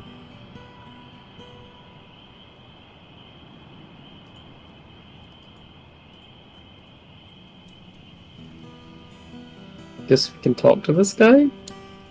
If you I want. forgot I was muted. Well then. Hello? Hello. I was also muted. you Why are all the social bitches muted? Why do I have to talk as the nerd? you hear the Make a change of pace. clank, clank, clank of like metal on metal, and that stops as this heavy-set figure turns around wearing this heavy leather apron, like heavy like canvas trousers and nothing else. Sort of turns around to you all, and like he's maybe in his early 50s, and he's got like heavy stubble, a big scar over half his face, His hair So do is we tied do like back in a a ponytail. competitive charisma roll to see which one of us seduces him, or is it like a one at a time thing? And I he never sort swing of that way. he turns to you all and goes, hello, newcomers. Well, welcome. What can old Elframe do for you today? I'm just curious. Are we on the correct path to get to Devil Mora? You're in Devil Mora, my friend. Oh, wonderful, wonderful. But you happen to know of anybody by the name of Olgar Amphib? Olgar And any kind of Amphin family nearby at all? Or Anfin family. I was told I'd find them here. Ah. Oh, Anfin. Yes, an Antfen. I know an Antfen, no Anfin. I know an Olgar Antfen, if that's who you're looking for. It's possible. It was written down with incorrect spelling here. Yes, Yes. Are they a magic person or a researcher of some kind? I don't really know. Olgar lives, in, sort of a... I guess you could call it a shack of some sort, sort of at the back of the town.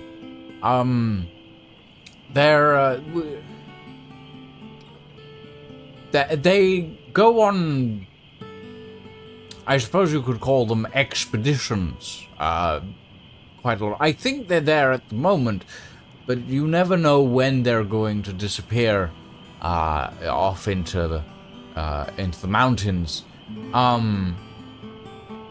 They've only been here for a year or so, but if you head up to the shack at the back of the village, you should find them there. Perfect, wonderful. Everyone else address the blacksmith. I'm just gonna walk slightly further along until he's out of eyesight. Okay. What's everybody else doing? I guess I'm just following the person who was leading our party that just walked off. Thanks for the advice, kind blacksmith. Yeah, we best be going to the shack now, I guess. Okay. Everybody else? Aye. Aye. You're not gonna try and seduce him? The voice ruined it. Wow. I Thanks. see. The description was like fucking that one hot blacksmith from Genshin Impact, and then the voice was like Old Man Jenkins. Prod's a whore, he'll wink at him. But Fair enough. the voice was definitely an ick. Yeah, that's kind of the point. Kind of the know point. Right. Just a gag will do. Sorry. Yeah? Okay, sure. Okay, so you guys head... We'll make our way to the back of the place with the shack, then, I guess. Okay. So you head further into the town, and you do eventually... It takes a minute to actually find the place, because it's essentially, like, hidden behind a bunch of buildings. But you do eventually find this sort of tiny shack-like building that's sort of squeezed in the back, that looks like it's been built very, very much in a more rustic fashion. And there are no lights in the windows. It seems cold and empty for the most part, as far as you can tell. Give it a knock on the front, I guess. Okay. You knock on the door, and the first thing you notice is that it's unlocked and partially open.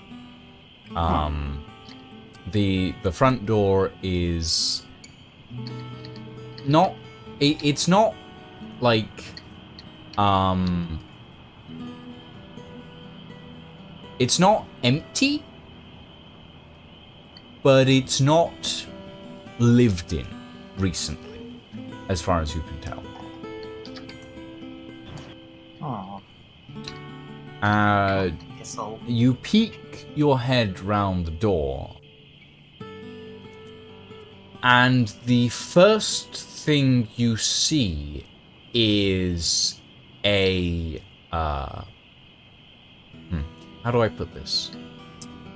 Is it A crap and water headless again? body. Oh. Oh no. The body of a possibly a. You're not entirely certain, but you think they may have once been a dwarf. Oh no. And you look around, and there is no head anywhere, but you can see that this body is just sort of slumped in a chair at the back of the room. There is dried blood around the stump and sort of dripping down a leather jerkin. You can see, like, blood has pooled on the floor in front, except for, like, a patch in the middle where it looks like something was taken, essentially. Oh no. Maybe we should. This is a crime scene. We are entering a crime scene. Everyone else thinks this person is alive. We're new to town. As soon as we exit here and someone finds this body, they're gonna think that we murdered them. That would be impressive, given how long this guy appears to have been dead. Good point. Why don't I we feel arrange... like this town does not have a mortician or great medical understanding. It's frozen! We just got here. We If this actively building announced does our town presence understand- at the entryway. Look, this town will understand ice. Maybe. I just feel nervous being around a dead body. That is something you Alan. maybe should have mentioned many, many, many moons ago.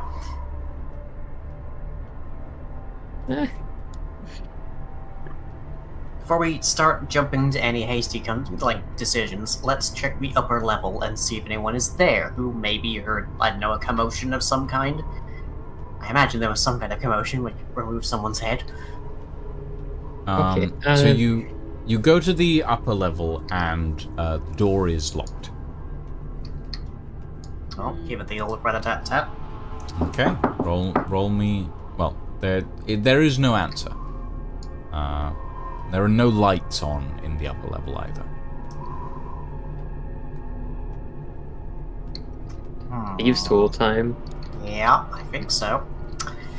If only for the sake of being thorough, I guess I'll thieves' tools it. Okay. Roll me sleight of hand, thieves' tools. Alright, just... All my digits up and off I go, +6. You can do it. Yep. 19. 19. The lock falls beneath your hands. It takes less than a second. You click, click, open, and push the door open. You look into the top room, and it seems to be a storage room of some sort. There are apparently...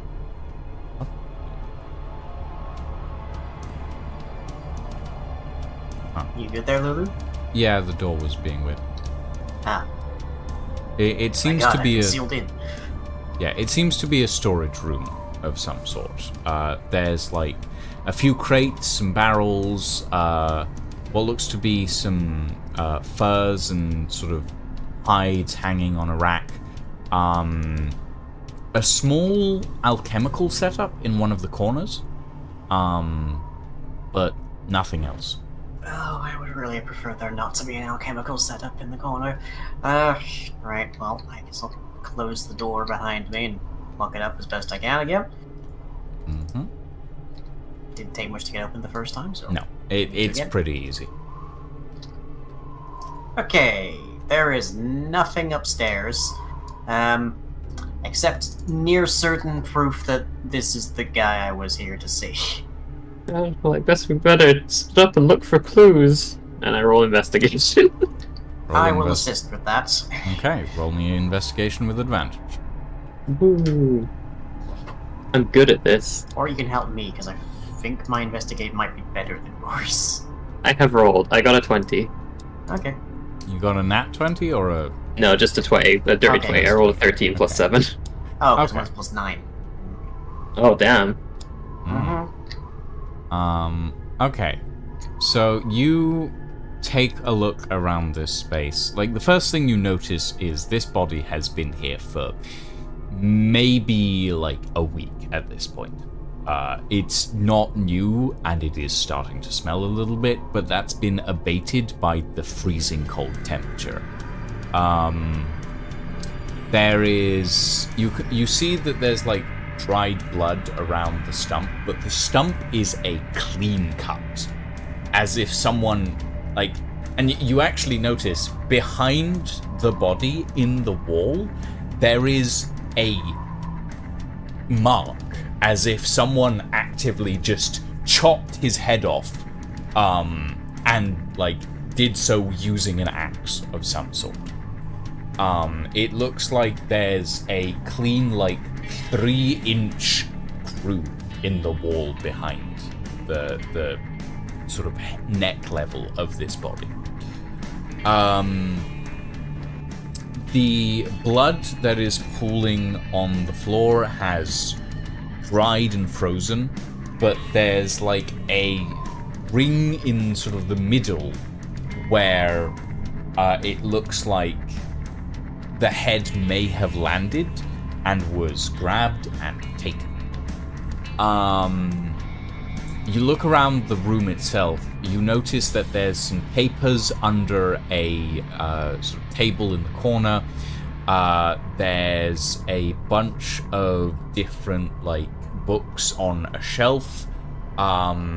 There's a few sort of, like, vials and potions that have been kept on the table. 2 of them are smashed and cracked. You notice that this body has been tied to the chair.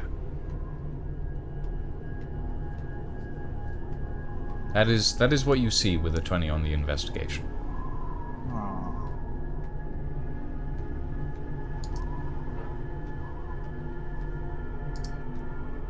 Okay, so... A lot of It's bad something things to happen time. here. Yeah... How did the neighbors not hear the screams though? Like there's people just next door. Yeah, well, I suppose they're our first call here. For one thing, we need to plainly establish with everyone here that we are not remotely responsible for this. Suppose we should report the crime. Have we passed by, like, any kind of judicial establishment? There's to be a mayor, but we right? kind of need their assistance here. Like, you've met a small, like, contingent of people, but nobody around that would really give you an idea of like God, essentially. You did see a small, like, outpost of some sort just past this area that seemed to be like a watchtower or something, but you haven't spotted anybody around yet, so you're uncertain as of this moment. Okay. Well, I'm gonna go back to the blacksmith and establish our alibi for a hot second. Okay, so you head down the road to the blacksmith. You see Elthram is sort of poring over another piece of metal. He turns back to you and says, "Oh, friend, welcome back. What can I do for you? Did you find Olga?" Oh, almost certainly. You can verify that Good. we just got, that my friends and I just got here. Yes. Yes, I can. Okay. We went to the shack you described, and Yes. there appears to be a corpse, in it. Somewhat disfigured. Right. So Very he frozen. he drops the piece of metal that he's holding. He puts a hammer away and sort of says, come with me. We must inform the marshal immediately." Very good. That was my next question. I just need to make sure that it's plain that we were not responsible for this. Yes. No, I understand That completely. body has been there some time. And he sort of he pulls you along and leads you to a sort of like tavern-esque building, and enters, and you see probably like most of the town is like in this building at this point. And he sort of leads you in, and there's he leads you through what looks to be like the back door, but has been converted into the front door. Like, it's a little... The layout of this building is a little strange. But he leads you in, and you see, like, a roaring fireplace, and sort of... You come through this sort of large open doorway, and there's, like, a big bar there, and there's a group of people sort of just standing inside the building, and he walks over to one of them, a sort of a tall, gangly looking man with thick mutton chops, who turns around and goes, "Elfram, what's going on? You look like you've seen a ghost." And Elfram goes, yes, sort of. These visitors just arrived to town. They were looking for Olgren, and apparently he's dead, or someone's dead. And the marshal sort of looks over and says, "Dead? Dead? But he... I could have sworn I saw him yesterday." Let me grab my coat. And he picks up this heavy jacket and walks out of the building with you in tow, and proceeds in a very sort of semi-official manner up the sort of embankment that you'd been at earlier, and opens the door, steps in and goes, "Oh my goodness," and sort of turns around to you and says, "Tell me everything." Well, more or less we only know as much as you can see right now. That we came here to see someone we were informed lives here. We knocked on the door, it was already unlocked, slightly open. We came in, and that's what we saw. It's clearly been there for quite some time. Well, that's,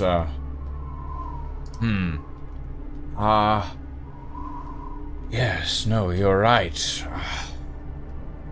Goodness. This is... Oh. Poor Olgren. Can we verify that that's Olga, or...? Well, that's Olgren, all right. He's wearing the same clothes that he was yesterday, but he looks like he's been here much longer. You saw him yesterday? I saw him yesterday. He was in the bar. Said he said he was heading out on an expedition and he wouldn't be back for some time.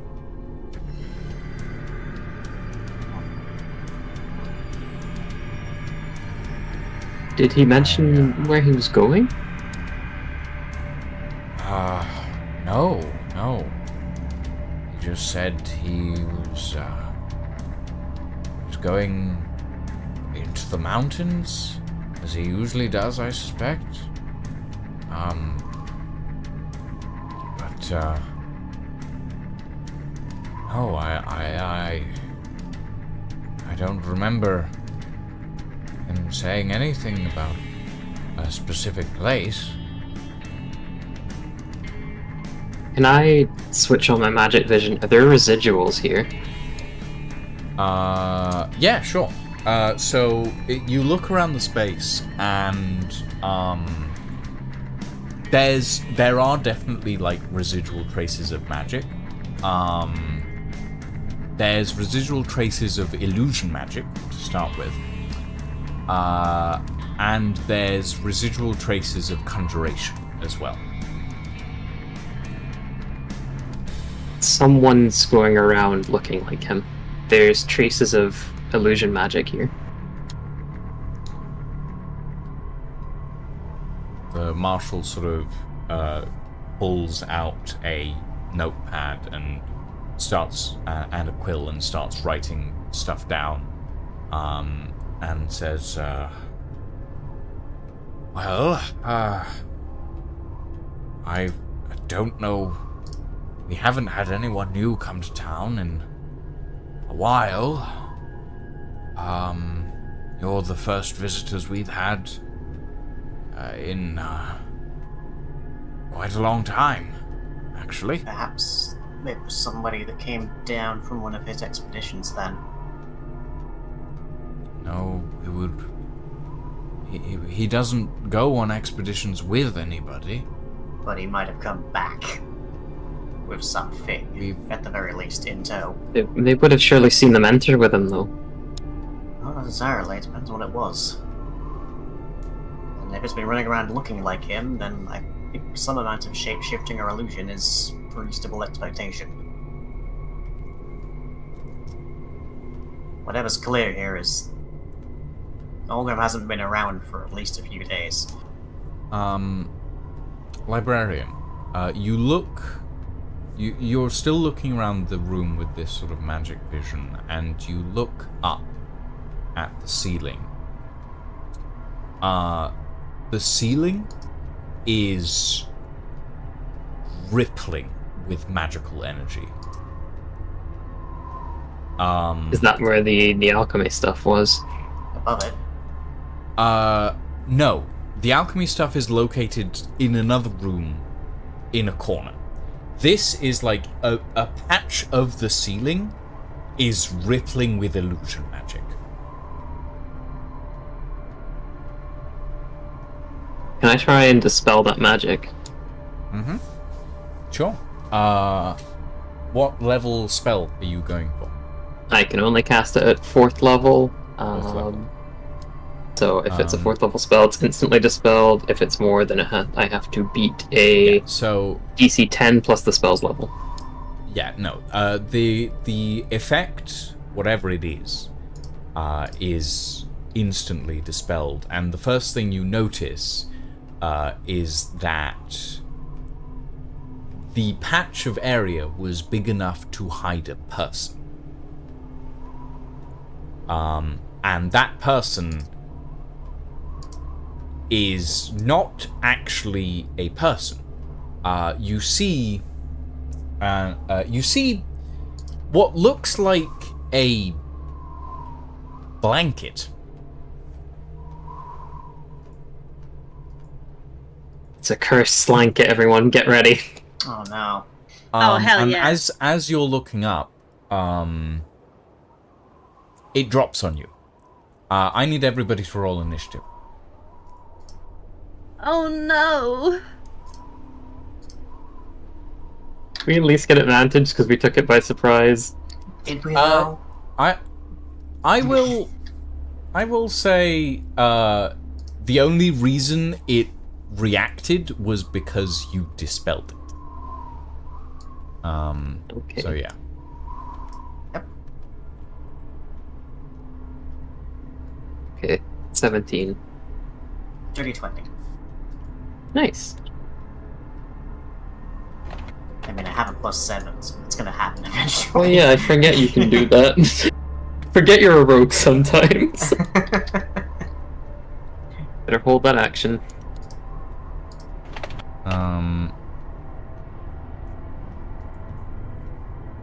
Hold on. Here we go. This is the one I want. Okay.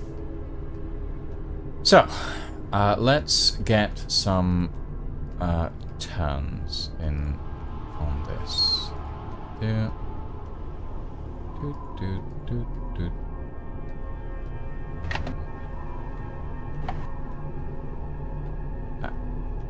Okay. Who has 25 to 20? 20. 21. Oh, okay. Ow. 20 to 15. 17. 15. 17 to 10. 10. Okay. And Kazma goes after Ingvar. At the turn order. Okay.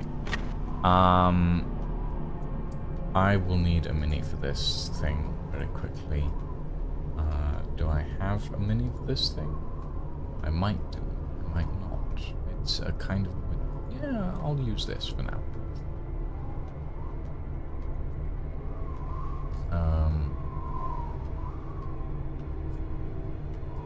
There we go. Okay. So,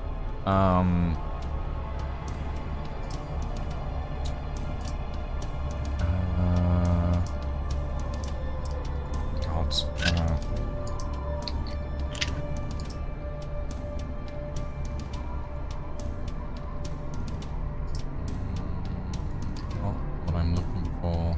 This is about to be a very, very cramped combat space. It's already a very cramped combat space. The first thing that happens here is Ingvar, you go for... Well, no. The first thing that happens here is the Cloak Nightmare's surprise round. It's going to drop on you, Librarian, because you're the one that dispelled it. And it is going to attempt to envelop you and feed. I need you to make a Constitution saving throw. Oh boy, that's not the... Actually, I have proficiency in that. Let's see if it's alright. 16. 16. Okay. So, it's gonna do half damage. And it does... Okay, so it does 19 points of damage, but you take half, so that would be 9 points of damage that you take as the nightmare wraps around your body and starts biting into it. You can feel like small fangs across the edge of its frills as it tries It's a fucking manta lamprey. Yeah. Ingvar, you're just outside the room, but you can see this thing that's sort of grappled down onto the librarian. What do you do? I should have been. Hold on. Oh.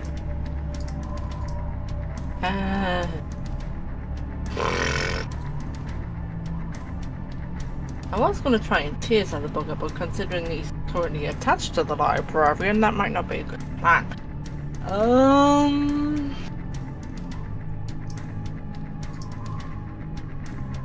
What have I got left in arrows? Where's my bloody inventory gone? There it is. Got no flame arrows. Got lightning arrows, but again, they might not be great. Oh.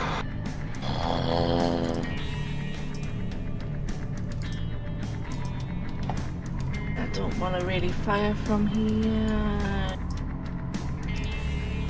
I suppose I could just try and sneak in and smack it over the head with the serpent shield. If I can hit it, because... It's up to you. Oh, this is the world's tiniest space. Jesus Christ. It really is. Yeah, I've got the movement speed to get right up next to him. Right, please. Yeah.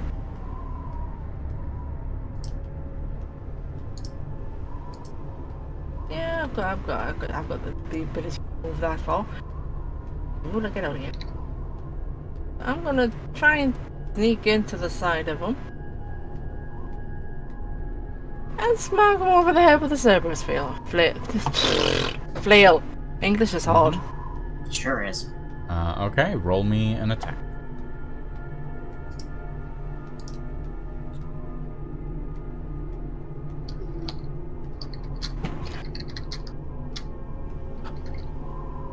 Oh god. Is it strength or dex for this thing to hit? Strength. So that was... That'll be 16 altogether. Okay. Where's my camera from? Please. Alright. 16 points of damage. Oh no, that was 16 to hit. Oh, 16 to hit. Oh, Librarian, what is your AC? 12? 12. That does hit. Am I hitting the librarian or the spectre here? At long last, the party dynamics have erupted. That's for you to find out, isn't it? Oh, both. Oh boy. Oh, fuck.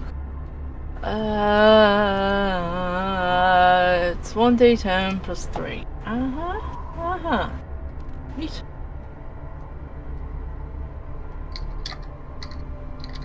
Nice. There we go, so that's 6. Okay. So, 6 points of damage. Okay. Librarian, you take 3 points of damage.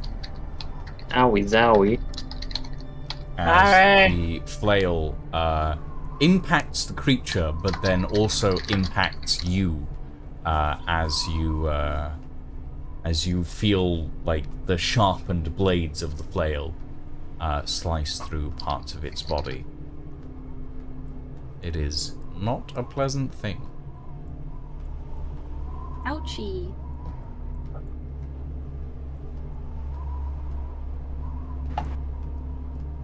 Okay. Is it what is a spectre? Is it an undead? It's kind of like a ghost. Well, in So- this case, it's not a spectre. That's Ingvar called it a spectre, but it isn't. In this case, it's a very old creature from a very old version of D&D that I really liked and I always wanted to use, and I just found an opportunity to do so. Does it count as undead? Is really my question here. No, it does not. This It is is a more of an creature. aberration. It's a monster. It's an aberration, yeah. It's like a mimic, you know? It's just kind of a thing. Kind of a guy. It's kind of Just a little guy. just a little guy. Little creature. Kind of a guy. Yeah. Creatura. Okay, Ingvar. Anything else? Yeah. It's a bit cramped in here to do anything else, let's be honest. It is, yes. Do you have a second attack, or is that just with a bow? Well, considering he's seen that the librarian got hurt, he's kind of hesitant to attack again. Okay, You could like try and rip it off me or something. that is an option. I just gotta stick my hands right at him again. Yeah, you can do that. If you want. I guess I could try. You're strong. Yeah. Roll a strength check. Strength plus 4. If the diet, that's not gonna work. That's a 10. 10? Yeah, you grab the sides of this thing, but it is actively trying to quote-unquote devour the librarian, and it is not interested in letting go. So as much as you try and pull, it's just like you're trying to pull against the librarian's own strength, and you're just kind of moving the librarian at this point. Well. Okay. Kazma is up next. Where even is the dragon? There he is. Outside at the moment. What's Kazuma's? Where's Betty Roll 20 gone? Kaz has got a strength of 16. He's got a 40 foot. Again, wrong ruler.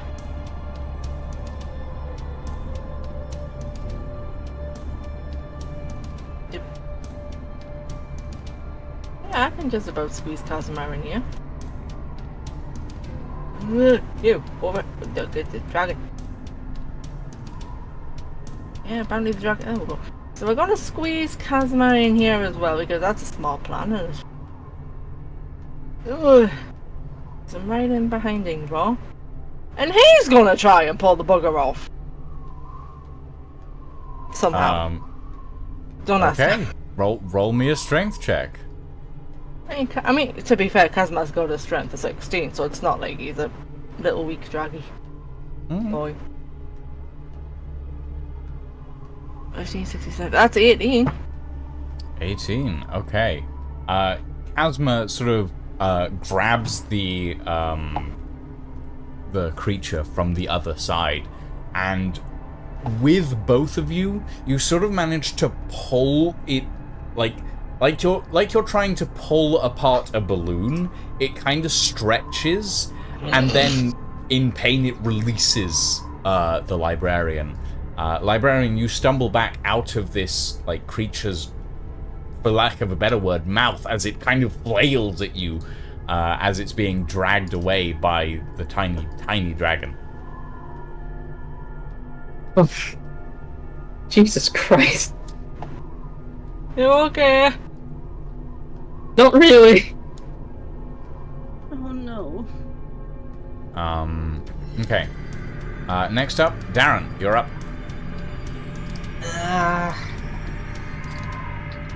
I don't really have a clear line of sight here on the basis of librarian now in the way. Let's see if I can maneuver to about here. Okay, yeah. And I'm going You're small, to... you can squeeze through some spaces. Yeah. Let's see, would it be wise for me to close the door? I can see kind of a window on the side. We've had bad luck with windows before. You can do, if you want, but it's up to you. I'll leave room for the rest of our party to get in here, at least for the moment. And I guess I will just make a standard attack here. Now the thing isn't chomping on another party member. So let's see, that is a +7. I'm presuming I have flanking here, quite plainly. Yes, you do. Okay, good. Well, dice 1, I think, got caught on me at the floor, but yay for advantage, I guess. Yep. Okay, that is a 20, all told. Does a 20 hit? 20 does hit, yes. Yippee! Okay, that is then 1d6 plus 2, and also 5d6, so 6d6 plus 2. Roll it. Come on, 38s.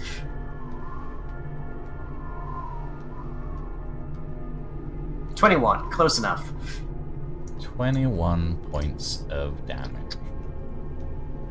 Okie dokie.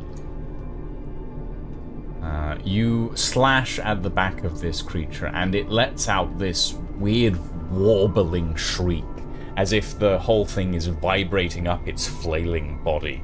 And it turns to you, Darren, because it does not like you. Well, one of these days I was going to try aggro for that. Oh well. That's the end of my turn. Okay. Next up, Librarian, you're up. Hey. I hate this thing. Eldritch Blast. Okay, roll an attack. Okay, so first one was a 12 because I got a crit fail. Second one is a 15. 15 will hit. Nice. 12 will also hit. Oh, really? Okay. Huh. That is 19 total damage. 19 damage. Not bad. 19 points of damage to this thing once more. Okay. Anything for your bonus action? Well, can I tell it to fuck off? I guess. You can. That's a free, It's- that's Does not this free action. understand? Okay, actually no. Can I use my bonus action to figure out what language this thing speaks, and then use my free action to tell it to fuck off? That is such the most valid thing I've ever heard in my life. Roll me a intelligence check, I guess. Okay. 21. This creature does not speak a language. It probably barely has enough sentience to find something to eat. But that's its main objective, is to eat. Okay, I flip it off anyway for the theater of it, I guess. Okay. Yeah. Next up, Prod, you're up. I'm gonna hit it with my sword because I don't really understand. I don't think Prod understands or Alfie understands how this thing works yet. So I'm gonna hit it with my sword, using Divine Smite, as well. So I'm Okay. gonna take my Divine Smite, and I'm gonna do a two-handed attack. Boom! That's a 14. 14. Okay. Does that hit? Does that hit? 14 will hit in this instance. 14 yes. does hit for... Someone maths that. 13, or 29. 29 damage on my first attack. And then I'm going to do another attack because I've got an extra attack. Does an 11 hit? 11 would not hit, no. No. Okay, so I have second less good attack. That's it. Okay. Still good damage. Yeah. How much was that damage total? 29. 29. Thank you, Zarian. 29. Visera is gonna stay outside because there is so little space in this building now. They're just gonna go, They're the smallest one. get it! The Nightmare, I'm just gonna call it the Nightmare for now because I can't remember its actual name, is gonna turn to you, Ingvar, and is gonna try and smother you. I need you to roll me... I need you to roll me a strength check. A strength saving throw, rather.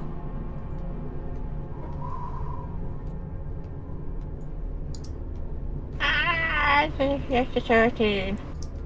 13? Okay, so that does beat its 11.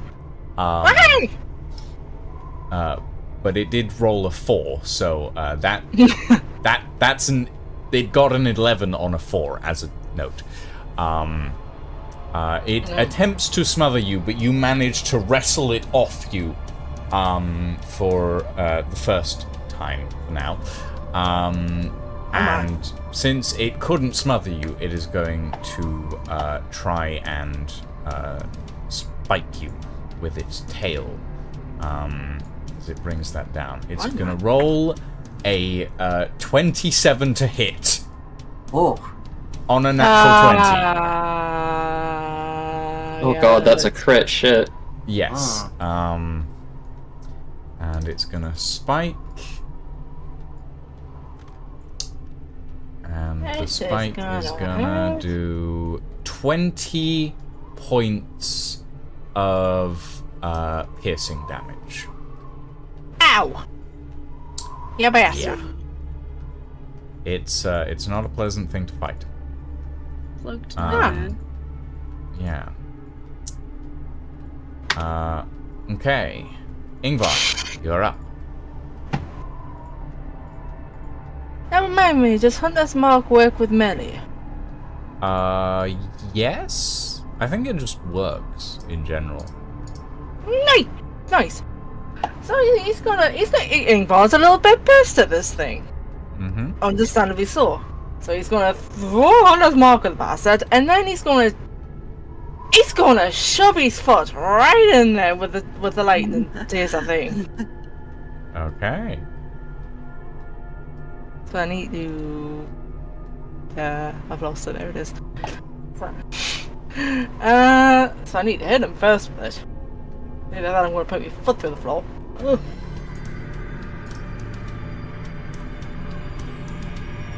That's the dragon, but never mind. That was a 13 plus. I'm assuming with it being melee, it's gonna be strength.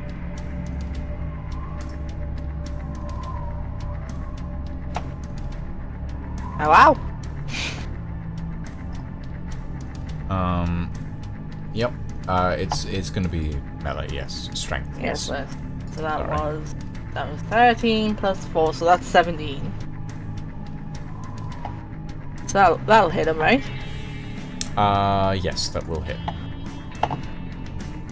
And just because he's pissed at the bastard, so we have it says the thing you give us says 3 arcane charges, and that you can choose how many charges to expend per attack. So he's just gonna go fuck this thing and use all 3 charges at once at it. Okay. Which is this attack 2d6 per charge, so that's 1, 2, 3, 4, 5, 6, 6, 6, 6, 6, 6, 6. Roll me damage. I can English. Plus the 1d6 from Hunter's Mark. Okay. That's 7d6. Jesus.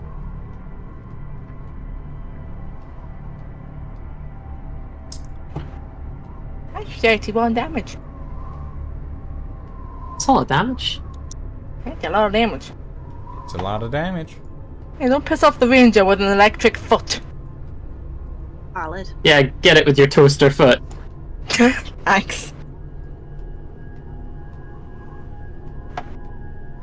Panini's gonna be so pressed. I'm going to hit you.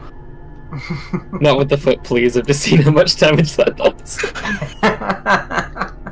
Okay, how much damage have we got? That was 31. 31 points of damage. Something with like 12 AC. It has to be dead soon, surely. Okay, Kazma's turn. I really don't want to use breath attacking yet because Jesus Christ, I'll hit everybody in my you cousin. will kill everyone. Yeah, then just do like a slash or something. We've got a bite attack. He can certainly give it a nibble. Give it a It nibble. tries to eat us, we eat it. Circle of life. Exactly.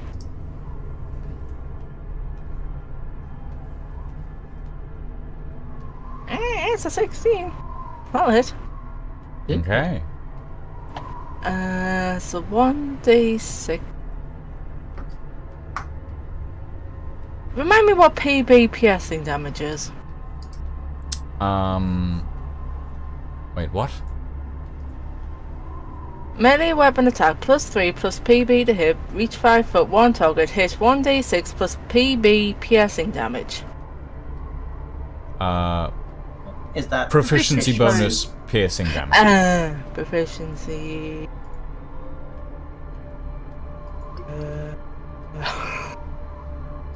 plus 3. Right. D6 plus 3, essentially. I can maths.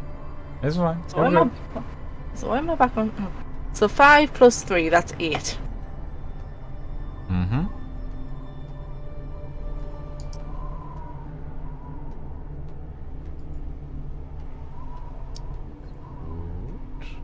Okay, Darren, you're up next.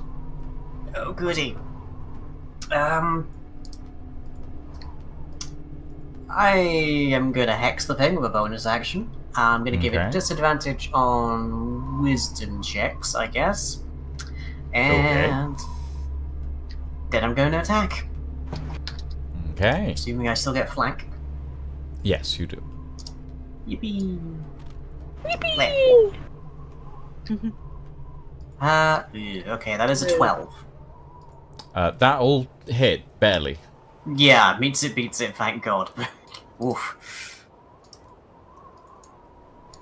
And that means 5d6 sneak attack, 1d6 plus 2 for basic damage, and an extra for the hex. Yeah, extra 1d6 necrotic damage. Mm-hmm. 76 plus 2. Hit. Jesus.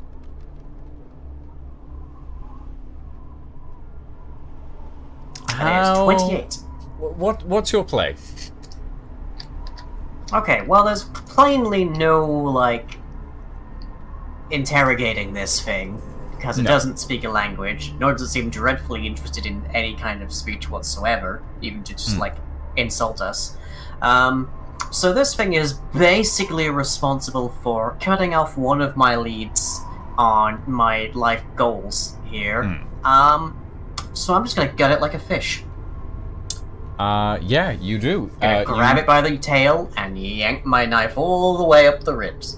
You grab its tail, you plunge your knife into the end of its tail, and then you just slice up. And you watch Edges of the wound you kind just of rotting as I go. You grab like every single like rib on the way up.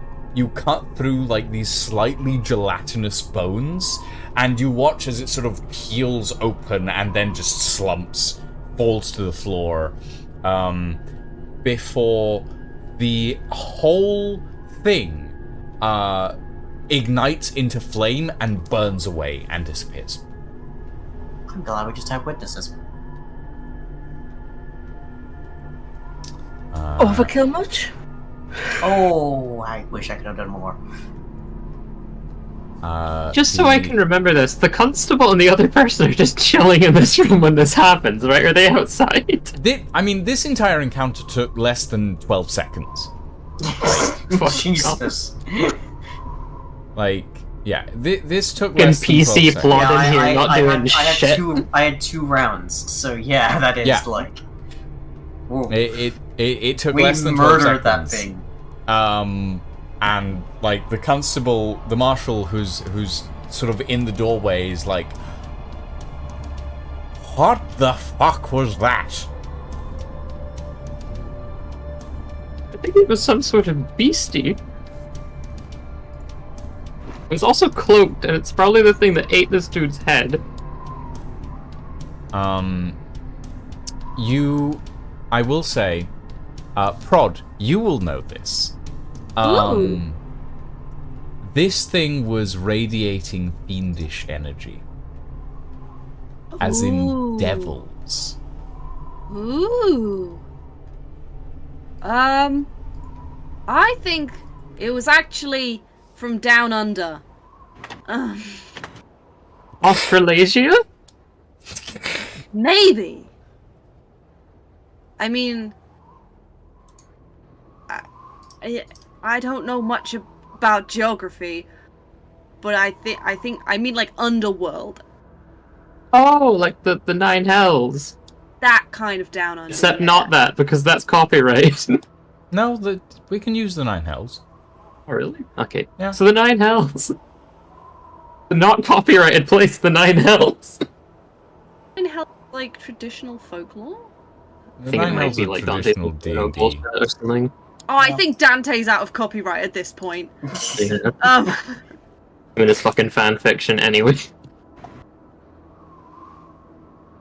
But yeah, no. You got like distinctly fiendish energy off of that thing. And when you inform the rest of the party, Darren, the first thing you think of is this thing was left as a trap for anyone who came looking, essentially. That... Okay.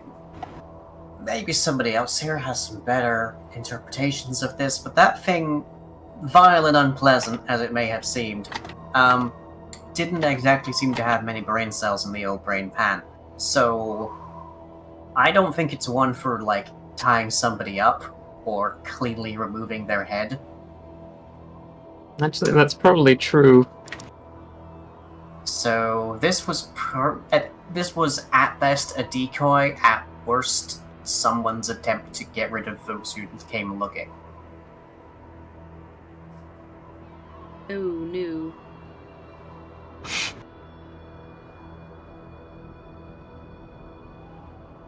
Wait, that must have been the conjuration magic I saw as well. Someone cast illusion and conjuration magic in here, but I couldn't figure out what the conjuration was for. They might have summoned this thing. I mean, I don't think there are exactly many of these things running around over the mountains anywhere. Or I've never heard of them. If someone wants to roll me an either an intelligence check or a survival check to figure out what this thing is. Got a +3 intelligence, but...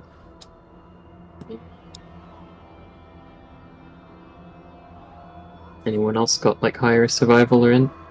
I've got +3 in survival. You can do it with advantage if someone helps. Okay. I guess I'll roll in. Or who? Yeah. I'll give you advantage. Yay! I'll hold the Roll lantern. it with advantage. Hold a lantern over the scorched patches of floor. Yeah. Dirty 20. Aziz, lights! Okay. So this thing is an older creature from the Hells. Something that you wouldn't usually find in like the mortal realm, except in rare cases where they slip through the cracks between like the realms. This thing is known as a cloaker. It usually like disguises itself as like tapestries or essentially like anything, hanging curtains, anything like that. It'll disguise itself as that, and then it will essentially eat unsuspecting creatures that it drops on. There is no known portal to the Hells in this area, which means that the only way it could have gotten here is if it was summoned. And it doesn't take much to summon a creature with this little intelligence. Its only goal is to feed, essentially. So yeah.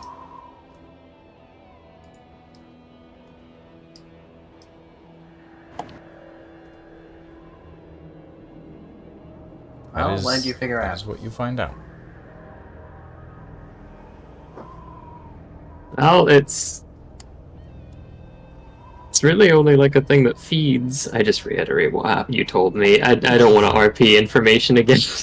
Yeah, that's fair. Oh, no. That's another nail in the coffin of the theory of this was the murderer. That means the murderer must be somewhere nearby.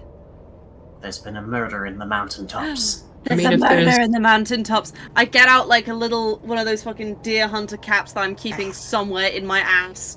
You know, You we wanna must watch that do first. an investigation. Okay. Someone has to put on an impression of David Suchet. Don't know who that is. Oh. I got nothing. All of our characters need to Uh, dress up as detectives.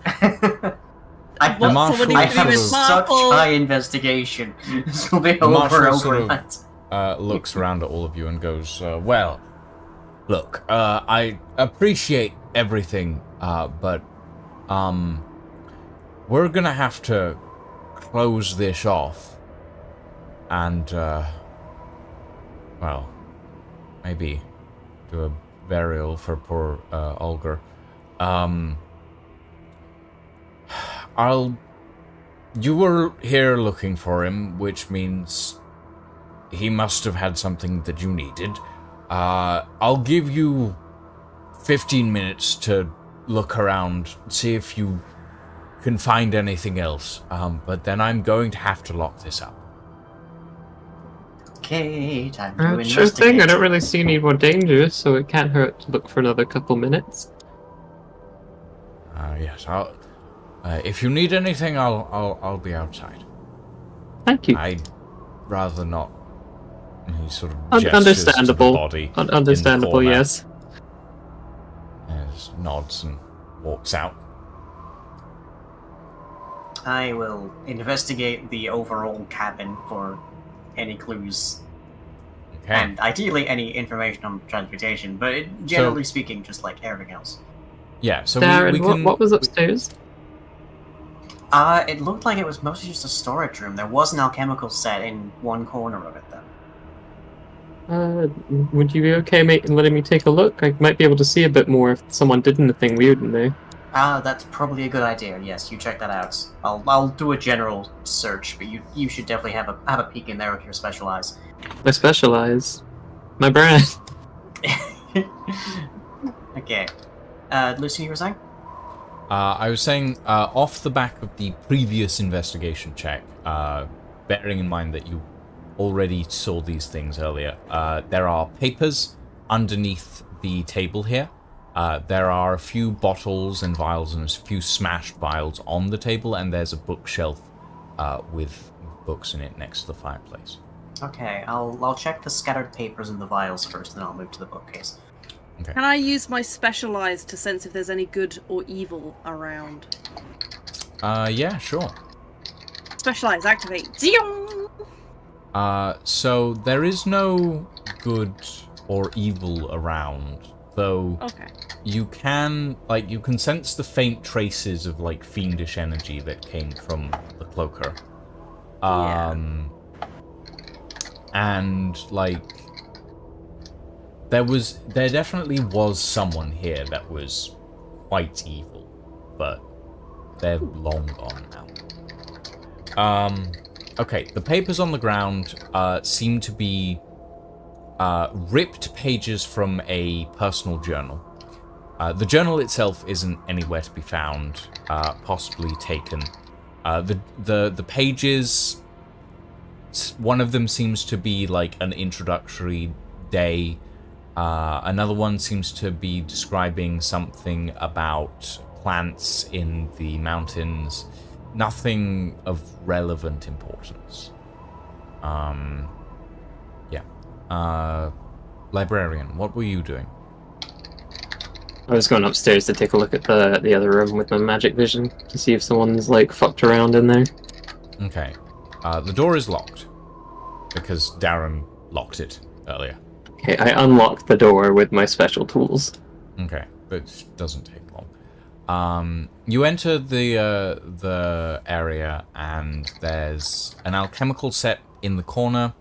There's a few boxes, there's a few tapestries and hides and furs. It looks mostly like a storage room that's had a corner of it converted into a workroom. No magical energies or anything, no residuals, nothing. It mostly seems alchemical in nature, so potions generally and ingredients. There's no inherently magical things in this room as far as you can tell. Okay. Do any of the alchemical agents look similar to me? Can I do like a medicine or arcana check? I'd say medicine. You can do a medicine check. Here is medicine again. Do do do do do. There it is. 19. Jesus, the 19s today. Yeah, you're pretty good with those today. Rolled like 4 with them today. You look at these reagents. Some of them you recognize, some of them you don't. Most of them seem to be used for crafting healing potions. Some for like usage in medicinal sort of treatments. There's one in particular that sticks out to you. A flower of some sort with white petals that have red striations through them. It looks a little bit like an iris, but you recognize it as being what's known as a blood iris. It's a poison. It's a very poisonous plant. It's a poisonous poison. It's a poisonous poison. It's a poisonous plant. Very poisonous, in fact. Touching it can cause your fingers to go numb. Ingesting it can cause paralysis and death. Uh-oh. It is not... It doesn't fall in line with any of the other reagents here. All of the others are medicinal, treatments, healing. This stands out. Darren. What was it called again for my notes? Sorry. A blood iris. Thank you. Books or smashed files? Smashed files, then books. Smashed files. Okay, so on the table there is what looks to be the remains of like a set of vial racks. One of them has been completely destroyed. It's as if someone like swept it to the side and crunched it into the fireplace, and most of the vials in there have been tipped over or cracked and smashed. The second one is mostly intact. The first 2 vials in it have been like smashed, but the last 3 are actually intact and stoppered, and they 2 of them contain a blue liquid, and one of them contains something that's like a dark purple. A mana potion and poison resistance. And given the iris, I might not be far off. Maybe. Okay. Do you want to take them, or...? I'm probably worth me taking them just to like identify what they are, although whether I want to leave this for the Locus Tabulary, I don't know. I will say they are labelled. Oh, you spin them round, and they are in fact labelled. 2 of them are so the blue ones are essentially magic regeneration. Drinking one will restore a spell slot of level 2 or lower. They're not very strong, but they are useful. The purple one has a label, but it's only half written, as if someone was interrupted when writing it. It says something about poison, but you're not entirely certain. It's a potion of poison. Yeah. All right, Lydia. We're not going to be going too much longer, so you're good to go. All right, books, I guess. Books. So the books that you take a look at are mostly about alchemy, and there's one that's on the subject of alchemical transmutation, utilizing potions to create the same effects as polymorph spells, essentially. I'll take that. It reminds you of something you saw recently, a similar effect. of a woman downing a potion and turning into a crow. Oh. Or a raven, rather. Oh no. Um, How are like in the ferry, or like this feels like a how-to guide for that thing I saw. These seem theoretical. However, there are scribbles and notes across the pages with ingredients and possible ratios of usage, and like specific pages have things circled on them. It's as if someone was studying and perhaps attempting to make, and possibly succeeded. Well, definitely taking that book. Yeah.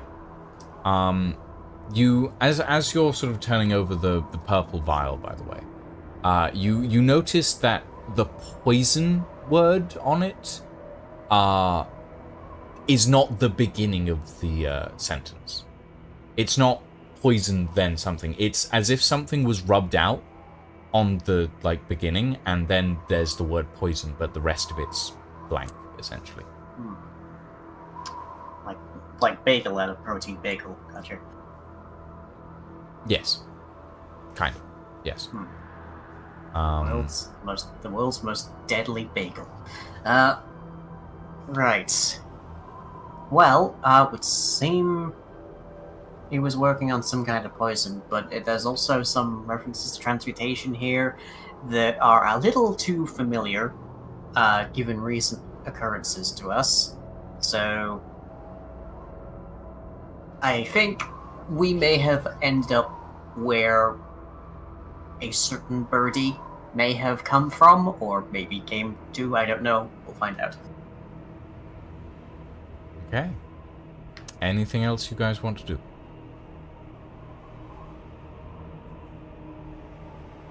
No? Sorry, All right. nothing. I'm good. Okay.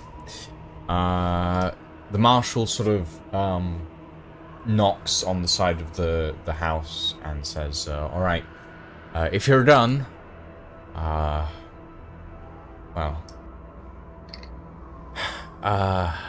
yeah, there's rooms in the inn. I don't know where you're headed to next, but there's not much I can do here. I'll lock up and we'll bury Olga in the cemetery later. And he sort of gestures for you all to head out of the building. Okay. I think that is where we shall leave it for today. And next week we shall find out some more about all this. As for now, ladies, gentlemen, and all variations thereof, we are going to call it for the evening. Thank you very much for joining us. I hope you had fun. We're gonna go and raid a TV Sliver, who's currently doing who's apparently doing a thing that is unspecified. Thank you all very much for joining us this evening. I hope you all found this interesting. And yeah, we'll see you all next time. Bye, everybody. Bye. Bye. Bye.